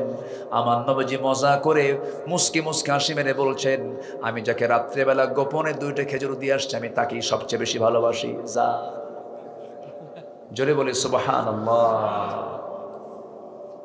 আমার নবীজি পরিবারকে সময় দিয়েছেন। ওয়াসাল বাইত আমসিক আলাইকা লিসানাক ওয়ালিয়াসাকা বাইতাক ওয়াবিকি আলা খাতিআতিক মান নাজাহ ইয়া রাসূলুল্লাহ। আমি নাজাত পাবো কেমনে? 3টা কাজ করো। জিহ্বাকে কন্ট্রোল করো, বাড়িকে বড় বানায় ফেলো, বাড়িকে সময় দাও। ওয়াবিকি আলা খাতিআতিক, তোমার পাপের জন্য চোখের পানি ফেলে ফেলে কাঁদো, নাজাত পেয়ে যাবে।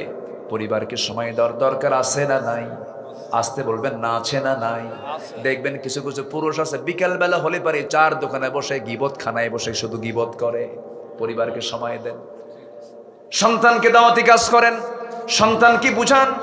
এই কথাগুলো আপনি শুধু শুনতেছেন না, আগামী কালকের মধ্যে এই মিডিয়াগুলোর মধ্য দিয়ে কোটি কোটি মানুষের কাছে আলোচনাগুলো চলে যাবে। আমার বন্ধুগণ, নাম্বার 6, আমার নবীর আদর্শ ছিল আমানতদারিতা। ন্যায় বিচারে তিনি করেছেন, আমানত তিনি কখনো খেয়ানত করেন নাই। লা ঈমান লিমান লা আমানাতা লাহ। ইন্নাল্লাহা ইয়া'মুরুকুম আন তু'আদ্দুল আমানাতি ইলা আহলিহা ওয়া ইযা হাকামতুম বাইনান নাসি আন তাহকুমু বিল আদল ইন্নাল্লাহা নি'মা ইয়া'ইযুকুম বিহ। জোরে বলুন আল্লাহু আকবার। সূরা নিসা আয়াত নাম্বার 58। আল্লাহ তাআলা অর্ডার দিয়েছেন আমানতকে তোমরা রক্ষা করবে, আমানতের কখনো খেয়ানত করবে না। আমানত নাই যার ঈমান নাই তার, ওয়াদা ঠিক নাই যার ঈমান নাই তার, বলেছেন মুহাম্মদ সাল্লাল্লাহু আলাইহি ওয়াসাল্লাম। রাখার চেষ্টা করব আমরা, জোরে বলি ইনশাআল্লাহ। বনের সম্পত্তি মেরে খাওয়া ভাই বেলকুচি নাই? আছে? বলবো না বিপদে পড়বেন? বলবো বলবো বিপদে পড়বেন না তো? বিপদে পড়লেও তো কিছু করার নাই। বনকে সম্পদ বুঝায় দেয় না, আছে না নাই? বরঞ্চ বনের সঙ্গে অভিনয় করে, বেলকুচির সবচেয়ে ভালো মানের মিষ্টি কিনে নিয়ে আসে, ফলমূল কিনে নিয়ে এসে বোনকে দাওয়াত দিয়া জন্মের মতো খাওয়ায়া পাশে বসায় গল্প করতে করতে বলে, বোন আমি তোমার ভাই, তুমি আমার বোন, বাপ তো মারা গেছে, একটা কথা বলি কি, অংশ নিলে কিন্তু ধ্বংস হয়। দেখছেন কি ওয়াজটা দিল, মানে এটা কি মানে কোরআন থেকে ওয়াজ না শয়তান থেকে ওয়াজ? ফাঁকিবাজি, এগুলো আমানত নষ্ট করা হয়ে যাচ্ছে। এই সমস্ত কাজগুলো করা যাবে না, কারণ লিযযাকারি মিসলু হাযযিল উনসাইন, কারণ আল্লাহ তাআলা সিলেকশন দিয়েছেন। আল্লাহ তাআলা মিরাস উত্তরাধিকারের সম্পদগুলো বন্টনের জন্য সম্পূর্ণ ডিসকাস করে বলে দিয়েছেন, সূরা নিসা পড়বেন, এবং বলেছেন শেষে ওয়াতিলকা হুদুদুল্লাহ, এই অংশ বন্টন মানতে গিয়ে তোমরা সাবধান থাকবে, এগুলো কিন্তু আল্লাহর সীমা। ওমাই ইয়াসিল্লাহ ওয়া রাসূলাহ, যারা এই সীমাকে লঙ্ঘন করবে তারা ইদখিলহু নারান, তারা জাহান্নামে চিরকাল স্থায়ীভাবে বসবাস করবে। নাউযুবিল্লাহ। আমার বন্ধুগণ, আমানত বাড়িতে রক্ষা করতে হবে। ন্যায় বিচার, আমার নবীজির বিচার ব্যবস্থা এমন ছিল, স্বাধীন ছিল, কোনো ব্যক্তি দেখে বিচার রাসূল কখনো করেন নাই। ডাকাতের বিচার করেছেন, ডাকাতের মোশানে বিচার করেছেন। এক লোক খুন করেছে, ডাকাতি করেছে, অপহরণ করে উটগুলো নিয়ে চলে গেছে, এবং রাখালকে হত্যা করে সব উটগুলো যখন অপহরণ করে নিয়ে যায়, নবীর কাছে রিপোর্ট চলে এলো। রাসূল বললেন, ওকে যেখানেই পাও সেখানেই ধরে আনা হলো। রাসূল বললেন, ওর হাত পা বাঁধো, যেমন করে রাখালকে মেরেছে তেমন করে ওকে মেরে ফেলো। হাত কেটে ফেলা হলো, পা কেটে ফেলা হলো। পানির যন্ত্রণায় ছটফট করতে করতে, তৃষ্ণায় ছটফট করতে করতে মরুর বালুগুলো চাটতেছিল। সাহাবায়ে কেরামদের মধ্যে দয়া হলো। সাহাবায়ে কেরাম বললেন, ইয়া রাসূলুল্লাহি, ইয়া হাবিবাল্লাহি, আপনি যদি আমাদেরকে পারমিশন দিতেন, সে পানির জন্য ছটফট করছে, একটু পানি দেওয়া যায় নাকি, সে তো খুব কষ্ট পাচ্ছে। রাসূল বললেন, ও যখন আমার রাখালকে যখন মেরেছিল সে কি পানি দিয়েছিল কি? না, পানি দেয় নাই। এক চুল পরিমাণ পানি দিবা না, বালু চাটতে চাটতে ও মরুক। আল্লাহু আকবার বলেন। আমার নবীজির বিচার কত কঠোর ছিল। সারা জীবন ওয়াজ শুনেছে, রাসূল ছিলেন দয়ার সাগর, কিন্তু রাসূল দয়ার সাগর, যেখানে দয়ার সাগর হওয়া দরকার সেখানে দয়ার সাগর ছিলেন, যেখানে কঠোর হওয়া দরকার সেখানে কঠোর ছিলেন। আল্লাহু আকবার। এক ফাতিমা নামে মহিলা চুরি করে ধরা পড়েছে, উচ্চ বংশীয় সেই সমাজের। নবীর কাছে রিপোর্ট আসলে, রাসূল বললেন, কোনো কথা নাই, হাত কাট। ওয়াসসারিকাতু ওয়াসসারিকু ওয়াসসারিকাতু ফাকতাউ আইদিয়াহুমা, কোনো কথা নেই, চোর চুন্নি হাত কাটো। হাত কাটার অর্ডার হয়ে গেছে। ওমরে ফারুককে ম্যানেজ করে ওই বংশের লোকেরা বলছে, ওমর তোমার কথা রাসূল বুঝে শুনবেন, তুমি একটু যাও তো, দেখো তো সুপারিশ করা যায় কিনা। আমার রাসূল সামনে বসা, ওমরে ফারুক সামনে গিয়ে বলছেন, ইয়া রাসূলুল্লাহি, দেখুন তো একটু কিছু করা যায় নাকি। সম্ভ্রান্ত পরিবারের মেয়ে চুরি করে ধরা পড়েছে, হাত কাটলে তো মান সম্মান চলে যায়। আমার নবীর চেহারা রক্তিম হয়ে গেল, লাল বর্ণ হয়ে গেল, চক্ষু লাল হয়ে গেছে। রাসূল বলছেন, ওমর তোমার দারাজ কণ্ঠ গেল কোথায়? আজকে যদি ওই ফাতিমা না হয়ে, ওই উচ্চ বংশীয়ার কথা তুমি বলছো, ওই ফাতিমা না হয়ে যদি আমার ফাতিমা বিনতে মুহাম্মদ যদি চুরি করে ধরা পড়তো, আমি রাসূল নিজ হাতে সবার চোখের সামনে আমি নিজে হাত কেটে দিতাম। আল্লাহু আকবার বলেন। ন্যায় বিচার। নাম্বার 7 হলো এতিম, নিকটাত্মীয়, প্রতিবেশীর সাথে সদাচরণ। দেখবেন সমাজে কিছু লোক আছে, নিজের ভাইয়ের সঙ্গে সম্পর্ক নাই, ধর্ম ভাই বানায়, নিজের বাবার সঙ্গে সম্পর্ক নেই, ধর্ম বাপ বানায়। আছে নাকি? এগুলো আছে, এগুলো ভুয়া। এগুলো কি বলেন তো? ভুয়া। নিজের বাবার সমতুল্য কেউ হবে না, নিজের ভাইয়ের সমতুল্য কেউ হবে না, নিজের চাচার সমতুল্য কেউ হবে না, নিজের ফুফুর সমতুল্য কেউ হবে না, নিজের খালার সমতুল্য কেউ হবে না। নিজের ফুফুর সঙ্গে দেখা করা জায়েজ, নিজের খালার সঙ্গে দেখা করা জায়েজ, কিন্তু ধর্ম খালাকে দেখা করা জায়েজ নাকি? ধর্মবোন বানাতে বানাতে শেষ পর্যন্ত ধর্মবোন নিজের বউ হয়। আসতে কয় ঠিক কিনা? এগুলো ইসলামে জায়েজ নাই। বরঞ্চ আল্লাহ বলছেন, ওয়া'বুদুল্লাহা ওয়া লা তুশরিকু বিহি শাইআন ওয়া বিল ওয়ালিদাইনি ইহসানান ওয়া বিযিল কুরবা ওয়াল ইয়াতামা ওয়াল মাসাকিনি ওয়াল জারি যিল কুরবা। জোরে বলুন আল্লাহু আকবার। সূরাতুন নিসা আয়াত নম্বর 36 আল্লাহ রাব্বুল আলামিন সমস্ত হক নিয়ে আল্লাহ তাআলা এই আয়াতের মধ্যে কথা বলেছেন। পিতার হক, মায়ের হক, ভাইয়ের হক, প্রতিবেশীর হক, মিসকিনদের হক, সব হক এই আয়াতে আছে না নাই বলেন? আছে। নাম্বার 8 হলো আল্লাহর বিধানের প্রতি শর্তহীন আনুগত্য করতে হবে। এটা আমার নবীর একটা গুরুত্বপূর্ণ চরিত্র ছিল, আদর্শ ছিল। ওয়ামা কানা লিমুমিনিন ওয়ালা মুমিনাতিন ইযা কাদাল্লাহু ওয়া রাসূলুহু আমরান আন ইয়াকুনা লাহুমুল খিয়ারাতু মিন আমরিহিম ওয়া মান ইয়াসিল্লাহা ওয়া রাসূলুহু ফাকাদ দাল্লা দালালান বাঈদা দালালান মুবিনা। জোরে বলুন আল্লাহু আকবার। সূরা আহজাব 36 নম্বর আয়াতে আল্লাহ রাব্বুল আলামিন বিধান মানার ক্ষেত্রে কোনো শর্ত আরোপ করা যাবে না। বিধান মানতে হবে একমাত্র কার? আসতে বলবেন না কার?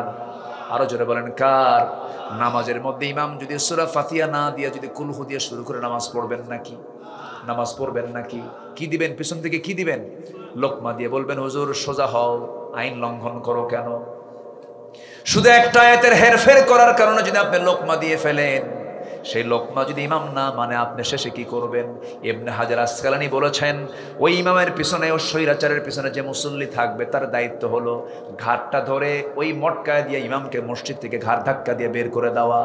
ঠিক সমাজের যারা নেতাগুলো, যে নেতাগুলো আল্লাহর আইন ছাড়া অন্য কোন আইন দিয়ে সমাজ চালাতে চায়, তাদেরকেও ঘাট ধাক্কা দিয়ে বের করে দেওয়া দরকার। বিধান চলবে কার? বিধান চলবে কার? নাম্বার 9, আল্লাহর জন্য দ্বীনের কাজে কঠিন পরিস্থিতিতে সবর ধরতে হবে। ফাসবির আলা মা ইয়াকুলুন ওয়াসাব্বিহ বিহামদি রাব্বিকা ক্বাবলা তুলুইশ শামসি ওয়া ক্বাবলা গুরুবিহা। জোরে বলুন আল্লাহু আকবার। নাম্বার 11 হলো ঈমানের পথে অবিচল থাকতে হবে। ভেঙ্গে পড়া যাবে না, দুমড়ে যাওয়া যাবে না, মুসরে যাওয়া যাবে না, থমকে দাঁড়ানো যাবে না। ফাস্তাকিম কামা উমিরতা ওয়া মান তাবা মাআক ওয়া লা তাতগাও ইন্নাহু বিমা তা'মালুনা বাসীর। জোরে বলুন আল্লাহু আকবার। নাম্বার 11 হলো আল্লাহর প্রতি তাওয়াক্কুল থাকতে হবে, ভরসা থাকতে হবে। আল্লাহর ভরসা ছাড়া কোনো বিজয় আসবে না। আল্লাহ রাব্বুল আলামিন বলছেন ওয়া তাওয়াক্কাল আলাল্লাহ ওয়া কাফা বিল্লাহি ওয়াকিলা। সূরা আহজাব আয়াত নাম্বার 48। শুরু করেছি আমি 44 থেকে 45 থেকে। তাওয়াক্কুল করতে হবে আল্লাহর উপরে। নাম্বার 12 হলো কাজে কর্মে একা সিদ্ধান্ত না, পরামর্শ করতে হবে। একা না পরামর্শ? বলেন একা না পরামর্শ? পরামর্শের নামে একটা সূরা আছে, সামনে যারা বসে আছেন একজন বলেন পরামর্শের সূরার নাম কি বলেন? মাশাআল্লাহ, তাহলে শ্রোতা তো অনেক অনেক সচেতন শ্রোতা আছে, বলি আলহামদুলিল্লাহ। সূরার নাম কি? সূরা, সূরাতুশ শূরা। তাহলে কোনো কাজ করতে গেলে একা না পরামর্শ? বলেন একা না পরামর্শ? ওয়াশাভিরহুম ফিল আমর ফাইযা আযামতা ফাতাওয়াক্কাল আলাল্লাহ। আল্লাহু আকবার বলেন। পরামর্শ করার পরে ভরসা করব কার উপরে? আল্লাহর উপরে। বরকত দিবেন কে? রহমত দিবেন কে? আচ্ছা, নাম্বার 13 হলো সমস্ত কাজে বিনম্র হব না উগ্র হব? বিনম্র হব না উগ্র হব?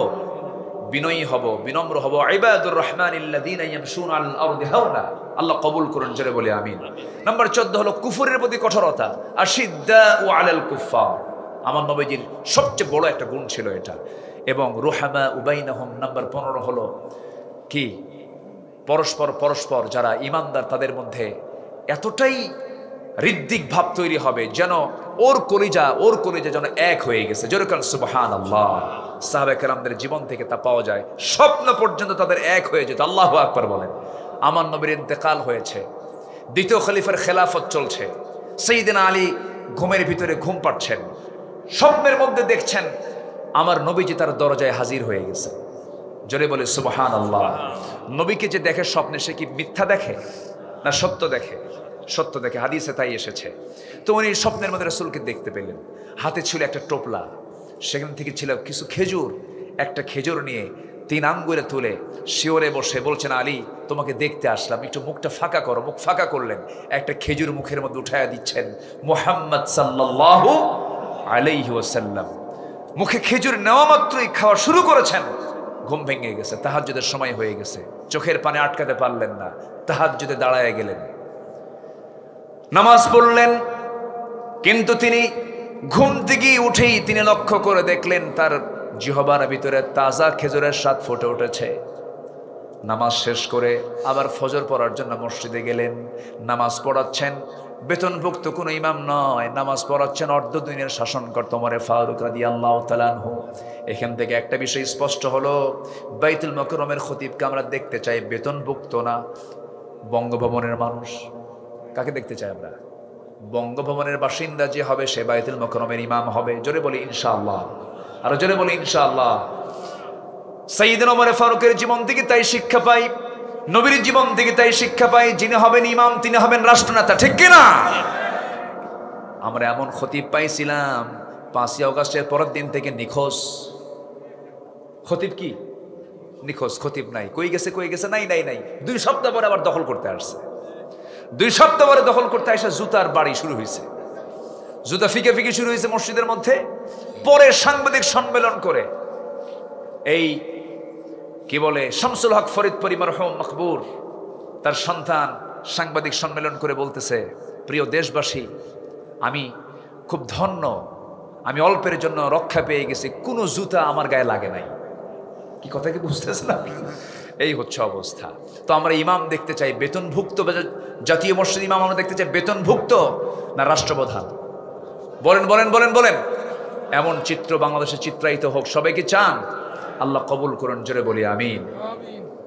ওমর ফারুকের পেছনে জায়গা পান নাই, প্রথম কাতারে জায়গা নেই, দ্বিতীয় কাতারে জায়গা নেই, তৃতীয় কাতারে ঠিক মিডিল পয়েন্টে সাইয়েদনা আলী পরামর্শ সভার সদস্য কিন্তু তিনি জায়গা পেলেন, ওখানে নামাজে দাঁড়ায় গেলেন। এখন তো মসজিদের প্রথম কাতারের 3-4টা জায়নামাজ পাড়াই থাকে, মানে ওদের জায়গা দখল আছে না নাই বলেন তো? আছে। তাহলে মানে জমিও দখল, মসজিদের নামাজের জায়গাও দখল। তিনি তৃতীয় কাতারে বসে গেছেন। তৃতীয় কাতারে নামাজে দাঁড়ায়া নামাজ শেষ হয়ে গেল। ইতিমধ্যে খলিফা ওমর ফারুক লক্ষ্য করে দেখেন কে যেন এক টোপলা খেজুর হাদিয়া দিয়ে গেছে, কাউকে দায়িত্ব দিলেন না। আল আযকারু বা'দা সালাহ, নামাজের পরে কিছু জিকির আজকার আছে, এটাও তিনি শর্ট করে ফেললেন। টোপলা হাতের মধ্যে নিয়ে প্রথম কাতারের সবাইকে হাতে হাতে 2, 3, 4টা করে খেজুর দিয়ে যান। দ্বিতীয় কাতারে তাই করলেন। তৃতীয় কাতারে গিয়া সাইয়েদনা আলীর আগের জনকেও তিনি 2-3টা করে খেজুর হাতের মধ্যে দিয়েছেন। কিন্তু আলীর কাছে গিয়ে বলছেন, আলী মুখটা ফাঁকা করো। তিনি মুখটা ফাঁকা করলেন। ফাঁকা করার সঙ্গে সঙ্গে অনেকগুলো খেজুর থেকে 3 আঙ্গুলে একটা খেজুর তুলে নিয়ে বলছেন, আলী মুখটা ফাঁকা করো। এই বলে তার মুখের মধ্যে একটা খেজুর বিসমিল্লাহ বলে ঢুকায়া দিলেন। এরপর আলী বলছেন, ভাই রে, সবাইকে দিলেন 2-3টা করে খেজুর হাতে হাতে, আমাকে মাত্র আরো খেজুর থাকার পরও একটা খেজুর আমার মুখে উঠায় দিলেন কেন? ওমর ফারুক হাওমাও করে কান্না করতে করতে বলছেন, আলী গত রাত্রে রাসূল যদি তোমাকে একটার বেশি 2টা খেজুর খাওয়ায় দিতেন, আমি ওমরও তোমাকে তাই খাওয়ায়া দিতাম। মানে একই স্বপ্ন দেখেছেন দুজন একসাথে, যেরকম সুবহানাল্লাহ। রুহামাউ বাইনাহুম, এই মুহাব্বতের দরকার আছে না নাই? এই মুহাব্বত যত গাঢ় হবে দিন কায়েমের পথ তত প্রশস্ত হয়ে যাবে। আল্লাহ কবুল করুন, আল্লাহ কবুল করুন, আল্লাহ কবুল করুন। অনেক রাত হয়েছে, আমি আর কথা বাড়াবো না। অনেকে চলে গেছে, আমি মনক্ষুণ্ণ হইনি, কারণ অনেক রাত, কালকে অফিস আছে, অনেকের কাজ আছে। আমি খুবই খুশি হয়েছি আমার অগোছালো অপূর্ণাঙ্গ কথাগুলো এমন একজন ব্যক্তি আমার বাম পাশে বসে কথাগুলো শুনছেন, তার কথাই আমি মন্ত্রমুগ্ধের মতো শুনি। তার এক একটা লাইন মনে হয় কবিতার ছন্দ দিয়ে ভরপুর।